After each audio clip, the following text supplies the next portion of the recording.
ആരെയും മോഹിപ്പിക്കുന്ന കുടജാത്രിയുടെ സൗന്ദര്യം ആവോളം നുകർന്ന് പരസ്പരം തങ്ങളിൽ മാത്രം നിറഞ്ഞു നിന്ന ഒരു യാത്രയുടെ മനോഹര നിമിഷങ്ങളിലായിരുന്നു ഇരുവരും. ഒരു ജീപ്പിലാണ് യാത്ര. കുടജാത്രിയുടെ സൗന്ദര്യം മറ്റൊന്നിനോളം വരില്ല എന്നവർക്ക് തോന്നി. സൗവർണിക നദിയും അത്യപൂർവമായ നിബിഡ വനങ്ങളിലെ അകത്തളങ്ങളിലൂടെ കുടജാത്രി മലകളെ കീഴടക്കിയുള്ള യാത്ര ആദിശങ്കരാചാര്യരുടെ സർവജ്ഞപീഠമെന്ന പൂർണ്ണതയിൽ ചെന്ന് അവസാനിക്കുന്നു.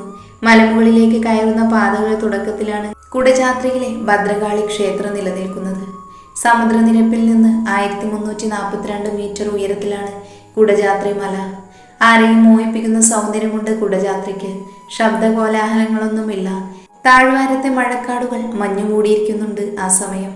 ഇടുങ്ങിയ വഴികളിലൂടെ മുന്നോട്ട് നടന്നപ്പോൾ പേരറിയാത്ത മരങ്ങളുടെ കൂട്ടം കണ്ടു. ഒറ്റ നോട്ടത്തിൽ വനമെന്ന് തോന്നിക്കും. മരങ്ങളിൽ വള്ളികൾ തൂങ്ങിയാടുന്നുണ്ട്. ഇരുൾ കയറിയ വഴിയിലേക്ക് തിരിയുന്നതിന് മുൻപ് കറുത്ത പലകയിൽ ഗണേശ ഗുഹ എന്ന് എഴുതിയ സൂചന ബോർഡ് മരത്തിൽ തറച്ചിരിക്കുന്നുണ്ട്. ഇതുവഴി 10 മിനിറ്റ് നടന്ന ഗണേശ ഗുഹയിലെത്താം. ചെറിയൊരു ഗുഹയിൽ ഗണപതി വിഗ്രഹം പ്രതീക്ഷിച്ചിരിക്കുന്നു. ആരോ തെളിച്ചു വെച്ച ദീപവും പൂക്കളും പൂജാ സാധനങ്ങളും എവിടെയുണ്ട്. ഉരുളൻ കല്ലുകളും അരുവിയും കടന്ന് മജ്ജയെ മരവിപ്പിക്കുന്ന തണുപ്പിന്റെ അകമ്പടിയോടെ പ്രണയത്തിന്റെ സർവജ്ഞ പീഠവും അവിടെ നിലനിൽപ്പുണ്ട്. പ്രകൃതി ഒരുക്കി വെച്ച കാഴ്ചയുടെ അപാരതകൾ കണ്ണിനെയും മനസ്സിനെയും ഭ്രമിപ്പിച്ചുകൊണ്ടേയിരുന്നു. കാൽ വഴുക്കാതിരിക്കാൻ പരസ്പരം കരങ്ങൾ പുണർന്നു. കുറച്ചുകൂടി കഴിയവേ സർവജ്ഞ വിദ്യാപീഠം കാണാൻ തുടങ്ങി. സരയുവിന് മനസ്സ് തുടികൊട്ടിക്കൊണ്ടിരുന്നു. കുറച്ച് കരിങ്കല്ലുകൾ വെട്ടിയൊതുക്കിയും ഉണ്ടാക്കിയ ചതുരത്തിലുള്ള ഒരു കൊച്ചു ക്ഷേത്രം. അതിനുള്ളിൽ ശങ്കരാചാര്യരുടെ ഒരു ചെറിയ വിഗ്രഹം. കല്ലുകളെല്ലാം വർഷങ്ങൾ കൊണ്ട് വെയിലും മഴയുമേറ്റ് കരുവാളിച്ചിരിക്കുന്നു. മൂകാംബിക ദേവിയുടെ മൂലസ്ഥാനം അതിനപ്പുറത്തായിരുന്നു ഉണ്ടായിരുന്നേ. ദേവി ശങ്കരാചാര്യരുടെ മുന്നിൽ പ്രത്യക്ഷയായ സ്ഥലം വർഷങ്ങൾക്കിപ്പുറവും തുരുമ്പ് പിടിക്കാത്ത ഒരു ഇരുമ്പ് ദണ്ട് ഉയർന്നു നിൽക്കുന്നത് കാണാം. പിന്നെയും കുറച്ചുകൂടി പോയാൽ വേനലിലും പറ്റാത്ത ഒരു ഉറവയുണ്ട്. പീഠത്തിന്റെ അരികിൽ നിന്ന് പ്രാർത്ഥിക്കുമ്പോൾ മിഴികൾ നിറയുന്നത് അവൾ അറിയുന്നുണ്ടായിരുന്നു. സന്തോഷം കൊണ്ടാണെങ്കിലും സങ്കടം കൊണ്ടാണെങ്കിലും ആ മിഴിനീർ നീക്കിയെറിയാൻ അവന്റെ വിരലുകൾക്ക് ശേഷിയുണ്ടായിരുന്നു. ഏറെ പ്രണയത്തോടെ അതിനു മുൻപ് നിന്ന് അവളെ ചേർത്ത് പിടിക്കുമ്പോൾ അവന്റെ ഉള്ളിൽ നിറഞ്ഞു നിന്നത് ഒരു പ്രാർത്ഥന മാത്രമേ ആയിരുന്നു. തന്നിൽ നിന്ന് ഒരു ശക്തിക്കും ഇവളെ അകറ്റാൻ സാധിക്കരുത് എന്ന്. ആ പ്രാർത്ഥന ഭഗവാൻ ഒരുപക്ഷെ മനസ്സിൽ സ്വീകരിച്ചിട്ടുണ്ട്. ലോകത്തിലൊരു ശക്തിക്കും ഇരുവരെയും പിരിക്കാൻ പറ്റില്ല എന്നൊരു അനുഗ്രഹം ഭഗവാൻ നൽകിയതുപോലെ തോന്നി അവർക്ക്. പ്രണയം നിറഞ്ഞു നിൽക്കുന്ന കുടജാത്രിയിലെ കുളിരിനെ തങ്ങളിൽ ആവാഹിച്ച് സർവജ്ഞ പീഠത്തിലെ കൊച്ചു ശങ്കരനോട് നന്ദി പറഞ്ഞ് കുന്നിറങ്ങാൻ തുടങ്ങി. സൗവർണികയിലേക്ക് വീണ്ടും യാത്ര. തിരിച്ചു സൗവർണികയിൽ മുങ്ങി നിവർന്ന് വന്നവനെ ഏറെ കരുതലോടെയാണ് സരോജ നോക്കിയത്. വീണ്ടും ഒരിക്കൽ കൂടി ദേവിയുടെ മുൻപിൽ ചെന്ന് നൽകിയ അനുഗ്രഹങ്ങൾക്കും നൽകാൻ പോകുന്ന അനുഗ്രഹങ്ങൾക്കും വേണ്ടി പ്രാർത്ഥിക്കുക. തിരികെ മുറിയിലേക്ക് എത്തി രണ്ടാളും. ഹോട്ടൽ റൂമിലെ ഗ്ലാസ് വിൻഡോയിലൂടെ താഴേക്ക് നോക്കി നിൽക്കുന്നതിനിടയിൽ പല ഓർമ്മകളും അവളുടെ മനസ്സിനെ വന്ന് ഉണർത്തിക്കൊണ്ടിരുന്നു. അതിൽ അനുഭവിച്ച ബുദ്ധിമുട്ടുകളും ഇപ്പോൾ അനുഭവിക്കുന്ന സൗഭാഗ്യങ്ങളും വരെ നിറഞ്ഞു നിന്നു. ആദ്യമായി ഒരു ഭയത്തോടെ അവനെ നോക്കിയതും പിന്നീട് അവൻ തൻ്റെ ആരൊക്കെയോ ആയതും ഇന്ന് തൻ്റെ എല്ലാമായി മാറിയതൊക്കെ ഒരു സിനിമ പോലെ അവളുടെ മനസ്സിലൂടെ കടന്നുപോയിരുന്നു ആ നിമിഷം. ഇപ്പോഴും തനിക്ക് വിശ്വസിക്കാൻ സാധിക്കാത്ത സുഖമുള്ളൊരു സ്വപ്നമാണ് നടക്കുന്നതെന്ന് പോലും സരയു സംശയിച്ചു പോയ നിമിഷങ്ങൾ. പിറകിലൂടെ വന്ന് തന്നെ ചേർത്ത് പിടിച്ചവൻ്റെ സാമീപ്യമാണ് അവളെ വീണ്ടും വർത്തമാനകാലത്തിലേക്ക് തിരികെ കൊണ്ടുവന്നത്. ആദ്യമായി കാണുന്നത് പോലെ ഏറെ പ്രണയം നിറഞ്ഞ മിഴികളോടെ അവനെ നോക്കുമ്പോൾ ഒരു കൂവളദളമായി മാറിയവൾ. അവളെ അവൾ അറിയുകയായിരുന്നു അവൻ്റെ മിഴികളിലൂടെ. കണ്ണുകൾ ചിമ്മിക്കാണിച്ച് അവളെ തൻ്റെ നെഞ്ചോട് ചേർത്തിരുന്നു അവൻ ആ നിമിഷം. ഹാപ്പി ആയോ?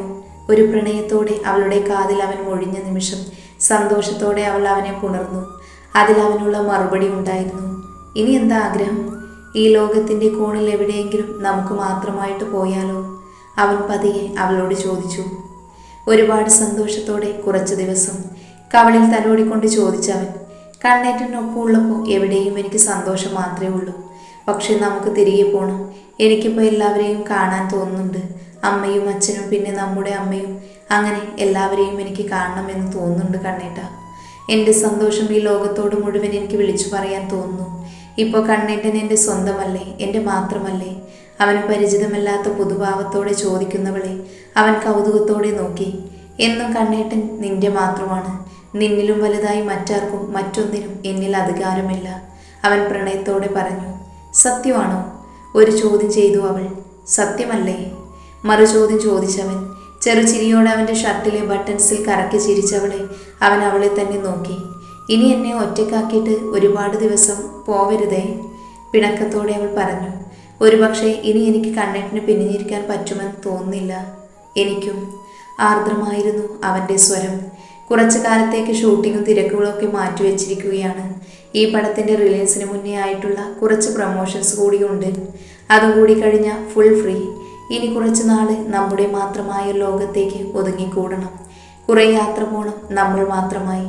പിന്നെ തൻ്റെ എഡ്യൂക്കേഷൻ പൂർത്തിയാക്കണം. പിന്നെ നമുക്ക് സെറ്റിലാവണം. ഒരു കുഞ്ഞ് സരയുവോ മിഥുനോ, അങ്ങനെ രണ്ടാളും വേണം.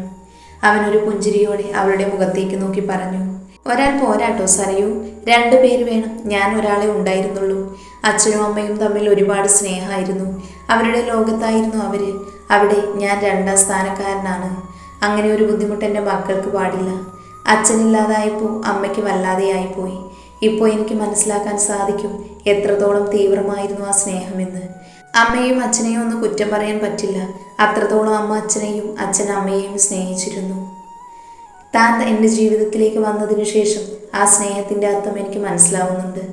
ഇന്ന് ഞാൻ തനിക്കും എങ്ങനെയാണോ അങ്ങനെ തന്നെയായിരുന്നു. അതിനിടയിൽ ചിലപ്പോൾ നമ്മുടെ കുഞ്ഞു പോലും 2ാം സ്ഥാനത്തായേക്കാം. അതെല്ലാം സരയു കേട്ട് പുഞ്ചിരിയോടെ നിന്നു. ഭാര്യയും ഭർത്താവും തമ്മിലുള്ള സ്നേഹത്തിൻ്റെ ആഴം തീവ്രമാണെങ്കിൽ അങ്ങനെ വരും. പക്ഷെ സഹോദരങ്ങൾ വേണം. ഇപ്പം താൻ പറയാറില്ലേ ഏട്ടനുണ്ടായിരുന്നെങ്കിൽ എന്ന്. തൻ്റെ അച്ഛനേക്കാളും അമ്മയേക്കാളും ഏറ്റവും കൂടുതൽ താൻ സംസാരിക്കുന്നത് ചേട്ടനെ കുറിച്ച് മാത്രമാണ്. അത് തന്നെ അത്രത്തോളം തൻ്റെ ഏട്ടൻ കെയർ ചെയ്തിട്ടുള്ളത് കൊണ്ടാണ്. എന്നെ അങ്ങനെ കെയർ ചെയ്യാൻ ആരും ഉണ്ടായിരുന്നില്ല. നമ്മുടെ കുഞ്ഞിന് ആ അവസ്ഥ വരരുത്. എനിക്കോ തനിക്കോ നാളെ എന്തെങ്കിലും സംഭവിച്ചാൽ ആ കുഞ്ഞ് ഒറ്റപ്പെട്ടു പോകരുത്. അവൻ എന്തോ ഓർത്ത് പറഞ്ഞു. സങ്കടം പറയാൻ, സന്തോഷം പറയാൻ ഒരു സുഹൃത്തിനെ പോലെ ഒരാൾ കൂടി വേണം. അതുകൊണ്ട് ഒരാൾ ഉണ്ടായിക്കഴിഞ്ഞാൽ നമുക്ക് വലിയ ലാഗൊന്നും എടുക്കാതെ തന്നെ അടുത്ത ആളെക്കുറിച്ച് ചിന്തിക്കണം. മനസ്സിലായോ? അവൻ അത് പറഞ്ഞ് വാചാലനായി പോയിരുന്നു. കണ്ണേട്ടൻ ഒരുപാട് ആലോചിച്ചു കൂട്ടിയല്ലോ. ഒരുപാട് ആലോചിച്ചു. പക്ഷെ ഒരു ജീവിതത്തെക്കുറിച്ച് ഞാൻ സ്വപ്നം കാണുന്നത് ആദ്യമായാണ്. ഷികയെ വിവാഹം കഴിക്കണമെന്ന് തീരുമാനിച്ച സമയത്ത് പോലും ഞാൻ വിവാഹം എന്നതിനപ്പുറം ജീവിതത്തെക്കുറിച്ചോ കുടുംബത്തെക്കുറിച്ചോ കുട്ടികളെക്കുറിച്ചോ ഒന്നും ചിന്തിച്ചിട്ടില്ലായിരുന്നു. എന്നാലിപ്പോൾ അങ്ങനെയല്ല. ഞാനും താനും നമ്മുടെ കുട്ടികളും പിന്നെ നമുക്ക് പ്രായമാവുന്നതും അവരുടെ വിവാഹം പോലും ഞാൻ സ്വപ്നം കാണുന്നുണ്ട്. അത്രത്തോളം ഞാൻ ഈ ജീവിതത്തെ ഇഷ്ടപ്പെട്ടു തുടങ്ങിയിരിക്കുന്നു. എല്ലാം മറന്ന് നമുക്കൊരുമിച്ച് സന്തോഷത്തോടെ ജീവിച്ചു തുടങ്ങണം. അതാണ് എൻ്റെ സ്വപ്നം. ഇന്നു മുതൽ വേണോ? ഏറെ പ്രണയത്തോടെ അവൻ ചോദിച്ചു. ചെറുചിരിയോടെ അവൾ തലയാട്ടി.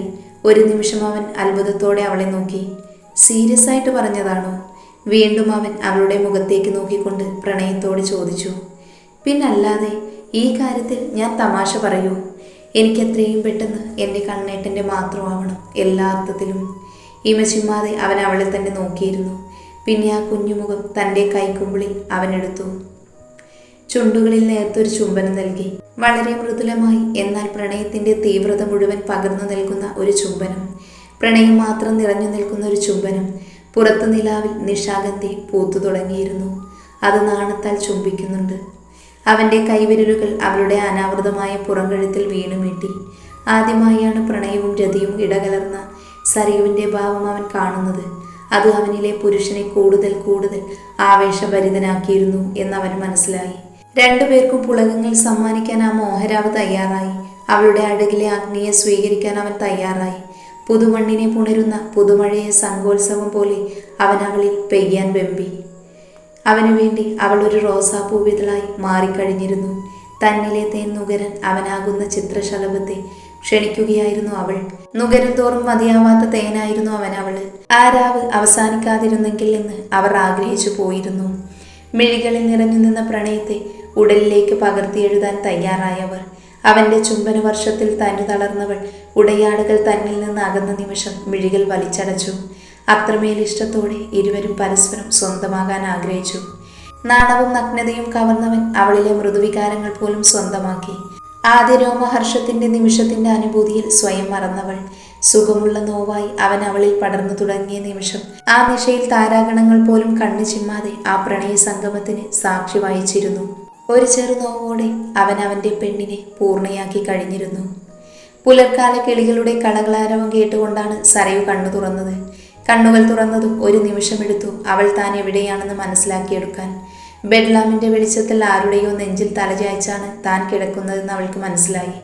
പെട്ടെന്നാണ് അവൻ്റെ നെഞ്ചിലാണ് താൻ ചാഞ്ഞു കിടക്കുന്നതെന്ന്, അവന് തന്നെ സ്നേഹത്താൽ നിറഞ്ഞ കരവലയത്തിൽ ബന്ധിച്ചിരിക്കുകയാണെന്ന് മനസ്സിലായത്. തൻ്റെ കഴുത്തിലേക്ക് മുഖം ചേർത്ത് വെച്ചൊരു കുഞ്ഞിനെ പോലെ തന്നെ ചേർത്ത് പിടിച്ച് ഉറങ്ങുകയായിരുന്നു മിഥുനപ്പോൾ. ഒരു നിമിഷം അവൾ അവനോട് വാത്സല്യമാണ് അവൾക്ക് തോന്നിയത്. കഴിഞ്ഞ രാത്രിയുടെ ആലസ്യങ്ങളും ക്ഷീൽക്കാരങ്ങളുമെല്ലാം ഓർമ്മകളായി ഒരു നിമിഷം അവളുടെ മനസ്സിലേക്ക് ഓടിയെത്തി. പെട്ടെന്ന് എവിടെ നിന്നോ ഒരു നാണം അവളെ വന്ന് മൂടിയിരുന്നു. അവൾക്ക് എന്തെന്നില്ലാത്തൊരു നാണം. നാളേറെയായി ഉള്ളിൽ മൂടി വെച്ച അനുരാഗം ഇന്നലെ എല്ലാ അർത്ഥത്തിലും പൂർണ്ണമായി. എഴുന്നേൽക്കാൻ ശ്രമിക്കവേ അവൻ ഒരിക്കൽ കൂടി അവളെ തന്നിലേക്ക് വലിച്ചടുപ്പിച്ചു. നേരം വെളുത്തു കണ്ണേട്ടാ, ഞാൻ എഴുന്നേൽക്കട്ടെ, കുറച്ച് കഴിയട്ടെ. ഉറക്കത്തിന്റെ ആലസ്യത്തിൽ പറഞ്ഞവൻ അതിനോടൊപ്പം അവളുടെ കഴുത്തിലൊരു ചുടുചുംബനം നൽകിയിരുന്നു. അവളെ ഒരിക്കൽ കൂടി തന്നോട് ചേർത്ത് ആ പുലരിയുടെ സൗന്ദര്യം അവൻ ആവോളം നുകർന്നു. ഉടുപ്പിയിലെ കുളിരണിഞ്ഞ പ്രഭാതത്തിലും ആ പുതപ്പിനിടയിൽ രണ്ടുപേരും വീണ്ടും വിയർത്തു. പ്രണയം തുളുമ്പി നിൽക്കുന്ന ഒരു സംഗമത്തിനു കൂടി ഉടുപ്പിയിലെ ആ പ്രഭാതം സാക്ഷ്യം വഹിച്ചു കഴിഞ്ഞിരുന്നു. അത്രത്തോളം പ്രണയമായി. അവന്റെ വികാരങ്ങൾ അവളിലെ ചിരാതിയിൽ അഗ്നിയായി വീണ്ടും പുണർന്നിരുന്നു. രാഘവന്റെ കൈപിടിച്ച് പതിയെ നടന്നു തുടങ്ങിയപ്പോൾ ആദ്യമായി പിച്ചവെക്കുന്ന ഒരു കുട്ടിയുടെ ഭാവമായിരുന്നു സരോജിനിക്ക്. ഏറെ പ്രതീക്ഷയോടെ അവർ ഭർത്താവിൻ്റെ മുഖത്തേക്ക് നോക്കി. ഇനിയൊരിക്കലും സാധിക്കില്ല എന്ന് വിചാരിച്ച സ്വപ്നമാണ്. അദ്ദേഹത്തിൻ്റെ കണ്ണുകൾ നിറഞ്ഞിരിപ്പുണ്ട്. ചേട്ടാ, ഇനി കുഴപ്പമില്ല, പെട്ടെന്ന് നടന്നോളും, ചെറുചിരിയോടെ വിനയ് ഡോക്ടർ പറഞ്ഞപ്പോൾ ദൈവദൂതനായാണ് അയാളെ ആ നിമിഷം രഘുവിന് തോന്നിയത്. ഇനി ഒരുപാട് ദിവസം ഇവിടെ തുടരേണ്ടി വരില്ല. കുറച്ച് കുഴമ്പും കഷായങ്ങളും ഒക്കെ ഉണ്ടെന്നേ ഉള്ളൂ. അതൊക്കെ കഴിഞ്ഞതിന് ശേഷം നന്നായൊന്ന് തിരുമണം. അത് കഴിഞ്ഞാൽ നിങ്ങൾക്ക് വീട്ടിൽ പോവാം. പിന്നെ ഇടയ്ക്കിടയ്ക്ക് വന്നാൽ മതി. എന്തെങ്കിലും അത്യാവശ്യം ഉണ്ടെങ്കിൽ എന്നെ അറിയിച്ചാൽ മതി. എന്നും രാവിലെയും വൈകിട്ടും ഇങ്ങനെ നടക്കണം. കുറച്ച് ദിവസം ഒന്ന് പിടിച്ചു നടക്കാൻ പറ്റുമോ എന്ന് നോക്കണം. ഒരിക്കലും വടി ഉപയോഗിച്ച് നടന്നു പഠിക്കരുത്, ഡോക്ടർ അവരോട് പറഞ്ഞു. പിന്നെ അത് വെച്ച് മാത്രം നടക്കാൻ പറ്റൂ. ചേട്ടനെ പിടിച്ച് നടന്നാൽ മതി. പതുക്കെ പതുക്കെ തന്നെ നടക്കാൻ പറ്റുമോ? പോ. ഇതൊക്കെ സ്റ്റെപ്പ് ബൈ സ്റ്റെപ്പാണ്. അല്ലാതെ ഒറ്റ ദിവസം കൊണ്ട് ഇതെല്ലാം നടക്കുമെന്ന് വിചാരിക്കരുത് കേട്ടോ. ഇത്രയും പോലും ഞാൻ പ്രതീക്ഷിച്ചതല്ല ഡോക്ടറെ, അവർ സങ്കടത്തോടെ പറഞ്ഞു. മിഥുൻ കുഞ്ഞു പറയുമ്പോഴും ഞാൻ വിശ്വസിച്ചില്ല ഇതൊക്കെ സംഭവിക്കുമെന്ന്. ഇവളൊരു വിരൽ പോലും അനക്കാൻ സാധിക്കാതെയാണ് കിടന്നിരുന്നത്. നമ്മൾ നടക്കില്ലെന്ന് വിചാരിച്ചൊരു കാര്യം നടക്കില്ല ചേട്ടാ. എല്ലാ കാര്യങ്ങളും നടക്കുമെന്ന് വിചാരിക്കണം. അപ്പോഴേ എല്ലാ കാര്യങ്ങളും നടക്കുകയുള്ളൂ. ജീവിതത്തെ പോസിറ്റീവായി കാണണം. ഏതായാലും നിങ്ങൾ എന്തെങ്കിലുമൊക്കെ പറഞ്ഞു നടക്ക്. ഞാനൊരു കാപ്പി കുടിച്ചിട്ട് വരാം. മുറിയിൽ നിന്നും അയാൾ പിൻവാങ്ങിയപ്പോൾ ഏറെ സന്തോഷത്തോടെ രാഘവൻ സരോജിനിയുടെ മുഖത്തേക്ക് തന്നെ ഉറ്റുനോക്കി. എല്ലാത്തിനും കാരണം സരയുവിൻ്റെ ഭാഗ്യമാണ്. അതിൻ്റെ അംശമാണ് നമുക്കിൽ കൂടി ലഭിച്ചത്. ഭാഗ്യം ചെയ്ത കുട്ടി അവളെൻ്റെ കുട്ടിയാണ്. ഒരുപാട് വിഷമിച്ചിട്ടുണ്ട് അവൾ. നിനക്ക് കൂടി വയ്യാതായപ്പോൾ വീട് നോക്കാൻ വേണ്ടി എന്തൊക്കെയോ ജോലിക്ക് പോയിരുന്നു. രാഘവൻ വിഷമത്തോടെയാണ് പറയുന്നത്. അതിനിടയ്ക്ക് പഠിത്തം, അവസാനം വീട് പണിക്ക് വരെ പോകേണ്ടി വന്നില്ലേ അവൾക്ക്. മക്കളെ ശരിക്ക് വളർത്താൻ സാധിക്കാത്ത ഒരു ഗതികെട്ട അച്ഛനായി പോയില്ല ഞാൻ. രാഘവന്റെ കണ്ണുകൾ നിറഞ്ഞിരുന്നു ആ സമയം. അയാളുടെ വേദന കണ്ട് അവർ പറഞ്ഞു, ചേട്ടനിങ്ങനെ വിഷമിക്കേണ്ട, നമ്മുടെ വേദനയൊക്കെ ഈശ്വരൻ കണ്ടു. അതുകൊണ്ടല്ലേ നമുക്ക് സ്വപ്നത്തിൽ പോലും വിചാരിക്കാൻ സാധിക്കാത്ത ഒരു വിവാഹാലോചന വന്നത്. മോളെ വിളിച്ച് ഈ സന്തോഷം പറയണ്ടേ? സരോജിനി രാഘവനോടായി പറഞ്ഞു. സരോജിനി അയാളുടെ മുഖത്തേക്ക് നോക്കിയാണത് പറഞ്ഞത്. വേണ്ട, ഇപ്പോൾ അറിയണ്ട, അവൾ ഇവിടെ ഇല്ല. നിനക്ക് സംസാരിക്കാനായിട്ട് പറയാമെന്ന് ഞാൻ കരുതിയതാ. മിഥുനോടൊപ്പം ഷൂട്ടിംഗ് പോയിരിക്കുകയാണ്. കേരളത്തിന് പുറത്തെവിടെയോ ആണ്. ഇപ്പോൾ വിളിച്ച് ശല്യപ്പെടുത്തണ്ട. അരുന്ധതി മേഡം വിളിച്ചിട്ടുണ്ടായിരുന്നു. അപ്പോൾ പറഞ്ഞതാ. അവരെ രണ്ടാളും ഒരുമിച്ച് അങ്ങനെ നിൽക്കുന്നത് പോലും ഇല്ലല്ലോ. വല്ലപ്പോഴും അല്ലേ ഒരുമിച്ചുണ്ടാകാൻ അവസരങ്ങൾ ഉണ്ടാകുന്നത്. പോയിട്ട് വരട്ടെ. ഇപ്പോൾ വിളിച്ചു പറഞ്ഞാൽ നിന്നെ കാണാനാണെന്ന് പറഞ്ഞ് അവൾ ഇങ്ങോട്ട് ഓടി വരും. അതുകൊണ്ട് ഇപ്പോൾ പറയണ്ട. പിന്നെ മിഥുൻ മോന് അതൊരു ബുദ്ധിമുട്ടാവില്ലേ? വലിയ വലിയ ആളുകളല്ലേ, വന്നിട്ട് പറഞ്ഞാൽ മതി. എന്നിട്ട് കുറേ ദിവസം അവളെ വീട്ടിൽ കൊണ്ടു നിർത്തണം. എത്രയോ വർഷങ്ങളായി എൻ്റെ കുഞ്ഞിന് ഞാൻ എന്തെങ്കിലും ഉണ്ടാക്കി കൊടുത്തിട്ട്. സരോജിനി എന്തൊക്കെയോ ഓർത്ത് പറഞ്ഞു. അവൾക്ക് ഇഷ്ടമുള്ളതൊക്കെ കുറേ ഉണ്ടാക്കി കൊടുക്കണം. അങ്ങനെ കുറേ ദിവസമൊന്നും ഇനി അവളെ നമുക്ക് കിട്ടില്ല. ഇപ്പോൾ നമ്മുടെ മാത്രമല്ലല്ലോ, മിഥുൻ മോന് വലിയ ഇഷ്ടമാണ്. ഇത്രയൊക്കെ ചെയ്യണമെങ്കിൽ അവളെ എന്തുമാത്രം ഇഷ്ടമായിട്ടാണ് അവൻ ഇത്രയൊക്കെ നമ്മളെ സഹായിക്കുന്നത്. അത് നമ്മൾ കാണണ്ടേ? അവളുടെ കാര്യം മാത്രം നോക്കിയാൽ പോരെ അവന്? അവരുടെയൊക്കെ അന്തസ്സിന് നമ്മളെക്കുറിച്ച് പറയാൻ പോലും നാണക്കേടാണ്. എന്നിട്ടും നമുക്ക് എന്തെല്ലാം കാര്യങ്ങൾ അവർ ചെയ്തു തരുന്നത് ഒക്കെ അവളോടുള്ള ഇഷ്ടം കൊണ്ടാണ്. അത് നമ്മൾ മനസ്സിലാക്കി പെരുമാറണം. ഈ സ്നേഹം എന്നും നിലനിന്നാൽ മതി. സിനിമാക്കാരുടെ കാര്യമൊക്കെ നമ്മൾ കേൾക്കുന്നതല്ലേ. മാത്രമല്ല ആ കുട്ടിയൊന്ന് വിവാഹം കഴിച്ചതാണ്. ആദ്യത്തെ ഇഷ്ടം തീരുമ്പോൾ എൻ്റെ കുട്ടിയെ വേദനിപ്പിക്കാതിരുന്നാൽ മതിയായിരുന്നു. രാഘവൻ സങ്കടത്തോടെ സരോജിനിയെ നോക്കിക്കൊണ്ട് പറഞ്ഞു. അത്രേ ഉള്ളൂ എനിക്ക്. ഒരച്ഛൻ്റെ വേവലാതി ആ വാക്കുകളിൽ നിറഞ്ഞു നിന്നിരുന്നു. മനസ്സിൽ നിറഞ്ഞു നിന്ന് തുടങ്ങിയ സന്തോഷത്തിന് ചെറിയൊരു മങ്ങലേൽക്കുന്നത് സരോജിനിയും അറിഞ്ഞു. ആദ്യം വിവാഹം കഴിച്ചതാണോ? അതുവരെ അറിയാത്തൊരു സത്യം തനിക്ക് മുൻപിൽ ഭർത്താവ് പറഞ്ഞപ്പോൾ അത്ഭുതത്തോടെ സരോജിനി ചോദിച്ചു. വിവാഹം എന്ന് പറഞ്ഞാൽ വിവാഹരാത്രിയിൽ തന്നെ പിരിഞ്ഞു എന്നാണ് പറയുന്നത്. എന്താ കാര്യമെന്നൊന്നും നമുക്കറിയില്ല. സ്നേഹിച്ച് കെട്ടിയ കുട്ടിയായിരുന്നു അത്രേ. എന്നിട്ടും അത് പിരിഞ്ഞു. പിന്നെ 1.5 വർഷത്തിനു ശേഷമാണ് സരയുവിനെ കാണുന്നതും ഇഷ്ടപ്പെടുന്നതും ഒക്കെ. ആദ്യത്തെ ബന്ധത്തെക്കുറിച്ച് നമ്മളാരും കൂടുതൽ ചോദിച്ചിട്ടില്ല. അത് അവർക്കൊരു ബുദ്ധിമുട്ടായാലോ? നമുക്ക് നമ്മുടെ മോളെ നോക്കിയാൽ പോരെ? എനിക്കൊരു പേടിയുണ്ടായിരുന്നു. എങ്കിലും സരയുവിനോട് ഞാനത് പറഞ്ഞില്ല. ഞാൻ പറയുമ്പോൾ കുട്ടിക്ക് വന്ന ഭാഗ്യം ഞാനായിട്ട് തട്ടിക്കളഞ്ഞു എന്ന് അവൾക്ക് തോന്നിയാലോ? നല്ല രീതിയിൽ വിവാഹം കഴിപ്പിച്ചയക്കാൻ എനിക്ക് മാർഗമില്ല. അതുകൊണ്ടാണ് ഞാൻ പിന്നെ ഒന്നും മിണ്ടാതിരുന്നത്. അപ്പോൾ പിന്നെ ഒരു ഭാഗ്യം വരുമ്പോൾ ഞാനായിട്ട് അതിനെതിരെ നിൽക്കേണ്ടെന്ന് കരുതി. എങ്കിലും ഒരു 2ാം കെട്ടുകാരനെ കൊണ്ട് നമ്മുടെ മോളെ കല്യാണം കഴിക്കേണ്ടിയിരുന്നില്ല ചേട്ടാ. സരോജിനി തൻ്റെ വേദന രാഘവനെ നോക്കി പറഞ്ഞു. അതിലൊന്നും ഒരു കാര്യമില്ല സരോജിനി. 2ാം കെട്ടാണെങ്കിലും 1ാം കെട്ടാണെങ്കിലും സ്നേഹത്തോടെ ജീവിക്കുകയുള്ളത്. അതാണ് കാര്യം. ആദ്യമായിട്ട് കല്യാണം കഴിച്ച എത്രയോ ജീവിതങ്ങൾ തകർന്നിരിക്കുന്നു. അതുകൂടെ നമ്മൾ ഓർക്കണ്ടേ? മിഥുന് മോന് വലിയ ഇഷ്ടമാണ് മോളെ. ആ ഇഷ്ടം നിലനിൽക്കണമെന്ന് മാത്രം നമ്മൾ പ്രാർത്ഥിച്ചാൽ മതി. അയാളുടെ അഭിപ്രായം ശരിയാണെന്ന് അവർക്കും തോന്നിയിരുന്നു. മിഥുൻ കണ്ണുകൾ തുറന്നപ്പോൾ സരയു മുറിയിലുണ്ടായിരുന്നില്ല. കഴിഞ്ഞ രാത്രിയുടെ കടന്നുപോയ നിമിഷങ്ങളുടെയും ഓർമ്മകൾ അവനിലും നിറഞ്ഞു. ഹൃദയത്തിലൊരു വേനൽ മഴ ഇന്നലെ പെയ്തു തോർന്നു. അതിൻ്റെ കുളിര് തന്നെ ഇപ്പോഴും ശീതീകരിക്കുന്നു. ഇന്നലെ നിലാവിൽ അലിഞ്ഞത് കേവലം വികാരം മാത്രമായിരുന്നില്ല എന്ന് മിഥുൻ ഓർത്തു. തൻ്റെ ചുംബനമേറ്റവൾ വിടർന്ന ചെമ്പകം പോലെ തൻ്റെ പെണ്ണ് തൻ്റെ നെഞ്ചിൽ ചേർന്ന് അനുരാഗിണിയായ നിമിഷം അവനെ ആനന്ദത്തിലാഴ്ത്തി.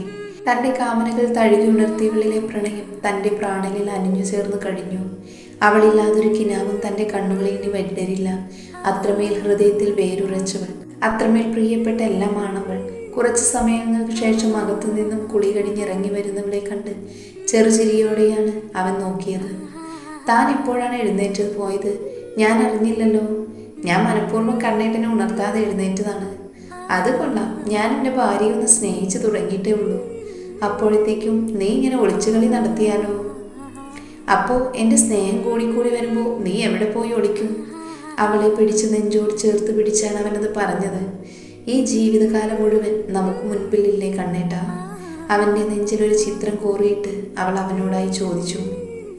ഇല്ലല്ലോ, ഇനി കുറച്ച് മാസങ്ങൾ മാത്രമേ നമ്മുടെ മുൻപിലുള്ളൂ. നമ്മുടെ കോൺട്രാക്റ്റ് അങ്ങനെയല്ലേ? അവൻ്റെ ആ മറുപടിയിൽ ഒരു നിമിഷം അവളുടെ നെഞ്ചിലൊരു ഭയം നിറഞ്ഞു നിന്നു. ഒന്നും മിണ്ടാതെ സ്തബ്ധയായി നിൽക്കുന്നവളെ കുറച്ച് സമയം നോക്കി നിന്നൊന്ന് പൊട്ടിച്ചിരിച്ചിരുന്നു മിഥുൻ. പേടിച്ചു പോയോ? എല്ലാം കവർന്ന് ഞാൻ തന്നെ പറ്റിച്ചു എന്ന് തോന്നിയോ? ചുമ്മാ പറഞ്ഞതല്ലടോ. തൻ്റെ റിയാക്ഷൻ കാണാൻ വേണ്ടി മാത്രം. ഈ ജീവിതകാലം മാത്രമല്ല, അടുത്തൊരു ജീവിതം മുഴുവനും നമുക്ക് സ്വന്തമായിട്ടുണ്ട്, മിഥുൻ പ്രണയത്തോടെ പറഞ്ഞു. ഈ ജന്മവും വരുന്ന 7 ജന്മങ്ങളിലും എനിക്ക് തന്നെ വേണം. നീ എന്നൊരാളിൽ മാത്രം ഭ്രമണം ചെയ്യുകയാണ് ഞാൻ. അത്രയ്ക്ക് ഇഷ്ടമാണ് എനിക്ക് നിന്നെ. ഒരു വലിക്ക് അവളെ തന്നെ നെഞ്ചിലേക്ക് ചേർത്ത് പിടിച്ച് അവൻ പറഞ്ഞപ്പോൾ ആ മിഴികൾ നിറഞ്ഞിരുന്നു. എന്താണ് ഇത്? ഞാൻ പറഞ്ഞത് വിഷമായോ? ഞാൻ ഇങ്ങനെ ഇടയ്ക്ക് എന്തെങ്കിലും കോമഡി പറയും. അത് വലിയ കാര്യമൊന്നുമല്ല. ഒത്തിരി ഇഷ്ടമുള്ളവരോട് ഞാൻ ഇങ്ങനെ പറഞ്ഞുകൊണ്ടിരിക്കും. തനിക്ക് ഫീലാണെങ്കിൽ ഞാനിനി അങ്ങനെയൊന്നും പറയില്ല. മിഥുൻ സരയുവിൻ്റെ മുഖത്തേക്ക് നോക്കി പറഞ്ഞു. എനിക്ക് പെട്ടെന്ന് കേട്ടപ്പോൾ വല്ലാത്ത സങ്കടം തോന്നി. ഇനി കണ്ണേട്ടനില്ലാതൊരു നിമിഷം പോലും എനിക്ക് പറ്റില്ല. നിറഞ്ഞുപോയി ആ മിഴികൾ. ഞാനില്ലാതെ താൻ ഇനി ഉണ്ടെങ്കിൽ അതിനർത്ഥം ഈ ഭൂമിയിൽ നിന്ന് തന്നെ, അല്ലാതെ ഹൃദയത്തിൽ ഒരു മിടിപ്പെങ്കിലും ബാക്കിയുണ്ടെങ്കിൽ താൻ ഒറ്റയ്ക്കാവില്ല. ഈ ജീവിതകാലം മുഴുവൻ എനിക്കൊപ്പം ഉണ്ടാകും. എങ്കിലും ഇനി ഇങ്ങനെ വേദനിക്കുന്ന തമാശകൾ നമുക്ക് വേണ്ട. സോറി കണ്ണേട്ടാ, തനിക്ക് വിഷമമുണ്ടാകുന്ന ഒന്നും ഇനി ഞാൻ പറയില്ല. തനിക്ക് ഫീലാണെങ്കിൽ വീണ്ടും സോറി. ഒരു നിമിഷം അവൻ ചെവിയിൽ പിടിച്ച് മാപ്പ് പറയുന്നത് പോലെ കാണിച്ചപ്പോൾ അവളും അറിയാതെ ചിരിച്ചു പോയിരുന്നു അവൻ്റെ ആ പ്രവൃത്തിയിൽ. മൂകാംബികയിലെ വിശേഷപ്പെട്ട സിന്ദൂരം അവൻ തന്നെയാണ് അവളുടെ സീമന്ത രേഖയിൽ ചുവപ്പിച്ചത്. ഇനി നമ്മൾ എവിടേക്കാണ് പോകുന്നത്? നമുക്ക് വീട്ടിലേക്ക് പോകാം. എല്ലാവരെയും കാണണം എനിക്ക്. പക്ഷേ എനിക്ക് തന്നെ കണ്ട് മതിയായില്ല. അവളുടെ നീളൻ മുടിയിഴകൾ പിറകിലേക്ക് ഒതുക്കി തൻ്റെ മീശരോമങ്ങളാൽ കഴുത്തിലൊന്ന് ഉരസിയാണ് അവൻ പറഞ്ഞത്. ഇങ്ങനെ കുറേ നാൾ കൂടി നമുക്ക് എവിടെയെങ്കിലും പറന്ന് നടക്കണം, നമ്മുടെ മാത്രമായിട്ട്. ഇനി പറഞ്ഞാൽ ഞാൻ തോറ്റുപോകും. ഇപ്പോൾ തന്നെ ഒരുപാട് ക്ലാസ്സായി. ഇന്നലെ ഞാൻ ഓർത്തതാ അത്. ശരിയാണല്ലോ, തൻ്റെ ക്ലാസ് ഒരുപാട് പോയല്ലേ. ഞാൻ അതിനെക്കുറിച്ച് ഓർത്തില്ല. ക്ലാസ് കഴിഞ്ഞതിന് ശേഷം നല്ലൊരു അടിപൊളി യാത്ര തന്നെ നടത്തണം, അവൻ അവളോടായി പ്രണയാർദ്രമായി പറഞ്ഞു. കണ്ണേട്ട, എനിക്ക് വീട്ടിലൊന്ന് പോകണം. അതിനെന്താ, പോകാലോ. പക്ഷേ അവിടെ നിൽക്കാൻ ആഗ്രഹമുണ്ടെന്ന് പറയരുത്. ആഗ്രഹമുണ്ട്, പക്ഷേ എനിക്ക് കണ്ണേട്ടിനെ കാണാതെ നിൽക്കാൻ പറ്റില്ല. താൻ പറഞ്ഞാലും ഞാൻ സമ്മതിക്കില്ല. തന്നെ കാണാതെ ഒരു ദിവസം മുഴുവൻ പോലും എനിക്ക് നിൽക്കാൻ സാധിക്കില്ല സരയു. അത്രത്തോളം എന്നെ പ്രണയമാണ് നീ. നമുക്ക് രണ്ടുപേർക്കും കൂടെ വീട്ടിലേക്ക് പോകാം, അതിനുശേഷം തിരിച്ചു പോരാം. എല്ലാവരെയും കണ്ട് ഹാപ്പിയായിട്ട് വേണമെങ്കിൽ ഒരു ദിവസം അവിടെ നിൽക്കാം. പക്ഷെ ഞാനും കൂടി കാണും, തന്നെ ഒറ്റയ്ക്ക് വിടില്ല. പക്ഷേ കണ്ണേട്ടിന് ബുദ്ധിമുട്ടാവില്ലേ? അതെന്താ അങ്ങനെ ഒരു ചോദ്യം? ഞാൻ വന്നിട്ടില്ലേ? അന്നൊരു പ്രത്യേക സാഹചര്യം ആയതുകൊണ്ടല്ലേ. അതുപോലെ ഇപ്പോൾ വരും. അത്രയ്ക്ക് പ്രിയപ്പെട്ടതാണ് താൻ എനിക്ക്. താൻ മാത്രമാണ് ഈ ലോകത്തിൽ എനിക്ക് ഏറ്റവും പ്രിയപ്പെട്ടത്. ഒന്നും മിണ്ടാതെ ഏറെ നേരം അവനെ തന്നെ നോക്കിയിരുന്ന് അവൻ്റെ മുഖമുള്ള കൈയിൽ കോരിയെടുത്ത് ആ മുഖത്തേക്ക് ആഴത്തിലൊരു ചുംബനം നൽകി അവൾ. അവൻ്റെ കവിളിലേക്ക് തൻ്റെ ചുണ്ടുകളാൽ ഒരു ചുംബനം നൽകി. ഒന്നുകൂടെ ഒന്ന് ഉറങ്ങിയാലോ? കുസൃതിയോടെ കീഴ്ചുണ്ട് കടിച്ച് മീശ പിരിച്ച് ഒരു കണ്ണുറുക്കി അവൻ ചോദിച്ചപ്പോൾ അവളൊന്ന് കൂർപ്പിച്ചു നോക്കി. മര്യാദയ്ക്ക് പോയി കുളിക്കാൻ നോക്ക്, ഉച്ചയ്ക്ക് പോകണ്ടേ? ഈ പെണ്ണ് ഒട്ടും റൊമാൻറ്റിക് അല്ല. ചെറുചിരിയോടെ അവൻ ബാത്റൂമിലേക്ക് കയറിയിരുന്നു. തമ്മിൽ പ്രണയം പകർന്നു നൽകിയ നിമിഷങ്ങളുടെ ഓർമ്മയിലായിരുന്നു അവർ രണ്ടുപേരും ആ നിമിഷമുണ്ടായിരുന്നത്. രാത്രിയോടെയാണ് രണ്ടുപേരും വീട്ടിലേക്ക് എത്തുന്നത്. രണ്ടുപേരും എത്തിയപ്പോഴേക്കും അരുന്ധതി കിടന്നിട്ടുണ്ടായിരുന്നു.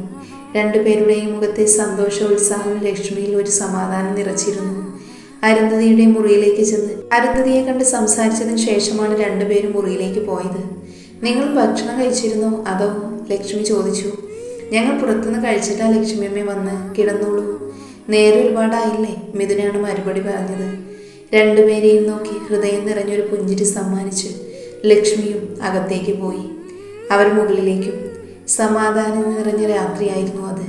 രണ്ടുപേരുടെയും മുഖത്ത് തെളിഞ്ഞു നിൽക്കുന്ന സന്തോഷം ഇരുവരുടെയും ജീവിതത്തിൻ്റെ സന്തോഷം തന്നെയാണെന്ന് അരുന്ധതിക്ക് മനസ്സിലാക്കാൻ സാധിക്കുന്നുണ്ടായിരുന്നു. ഇനി തനിക്ക് സ്വസ്ഥമായ ലോകത്തോട് വിട പറയാമെന്നവർ ഓർത്തു. അവനെ സ്നേഹിക്കുന്ന ഒരുവളൊപ്പമുണ്ട്. അത്രമേൽ പ്രിയപ്പെട്ട വഴികാട്ടിയായി, മികച്ച മാർഗദർശിയായി, അത്രമേൽ ഇഷ്ടപ്പെട്ട പ്രണയിനിയായി, തെറ്റുകുറ്റങ്ങൾ ചൂണ്ടിക്കാണിക്കുന്ന സുഹൃത്തായി.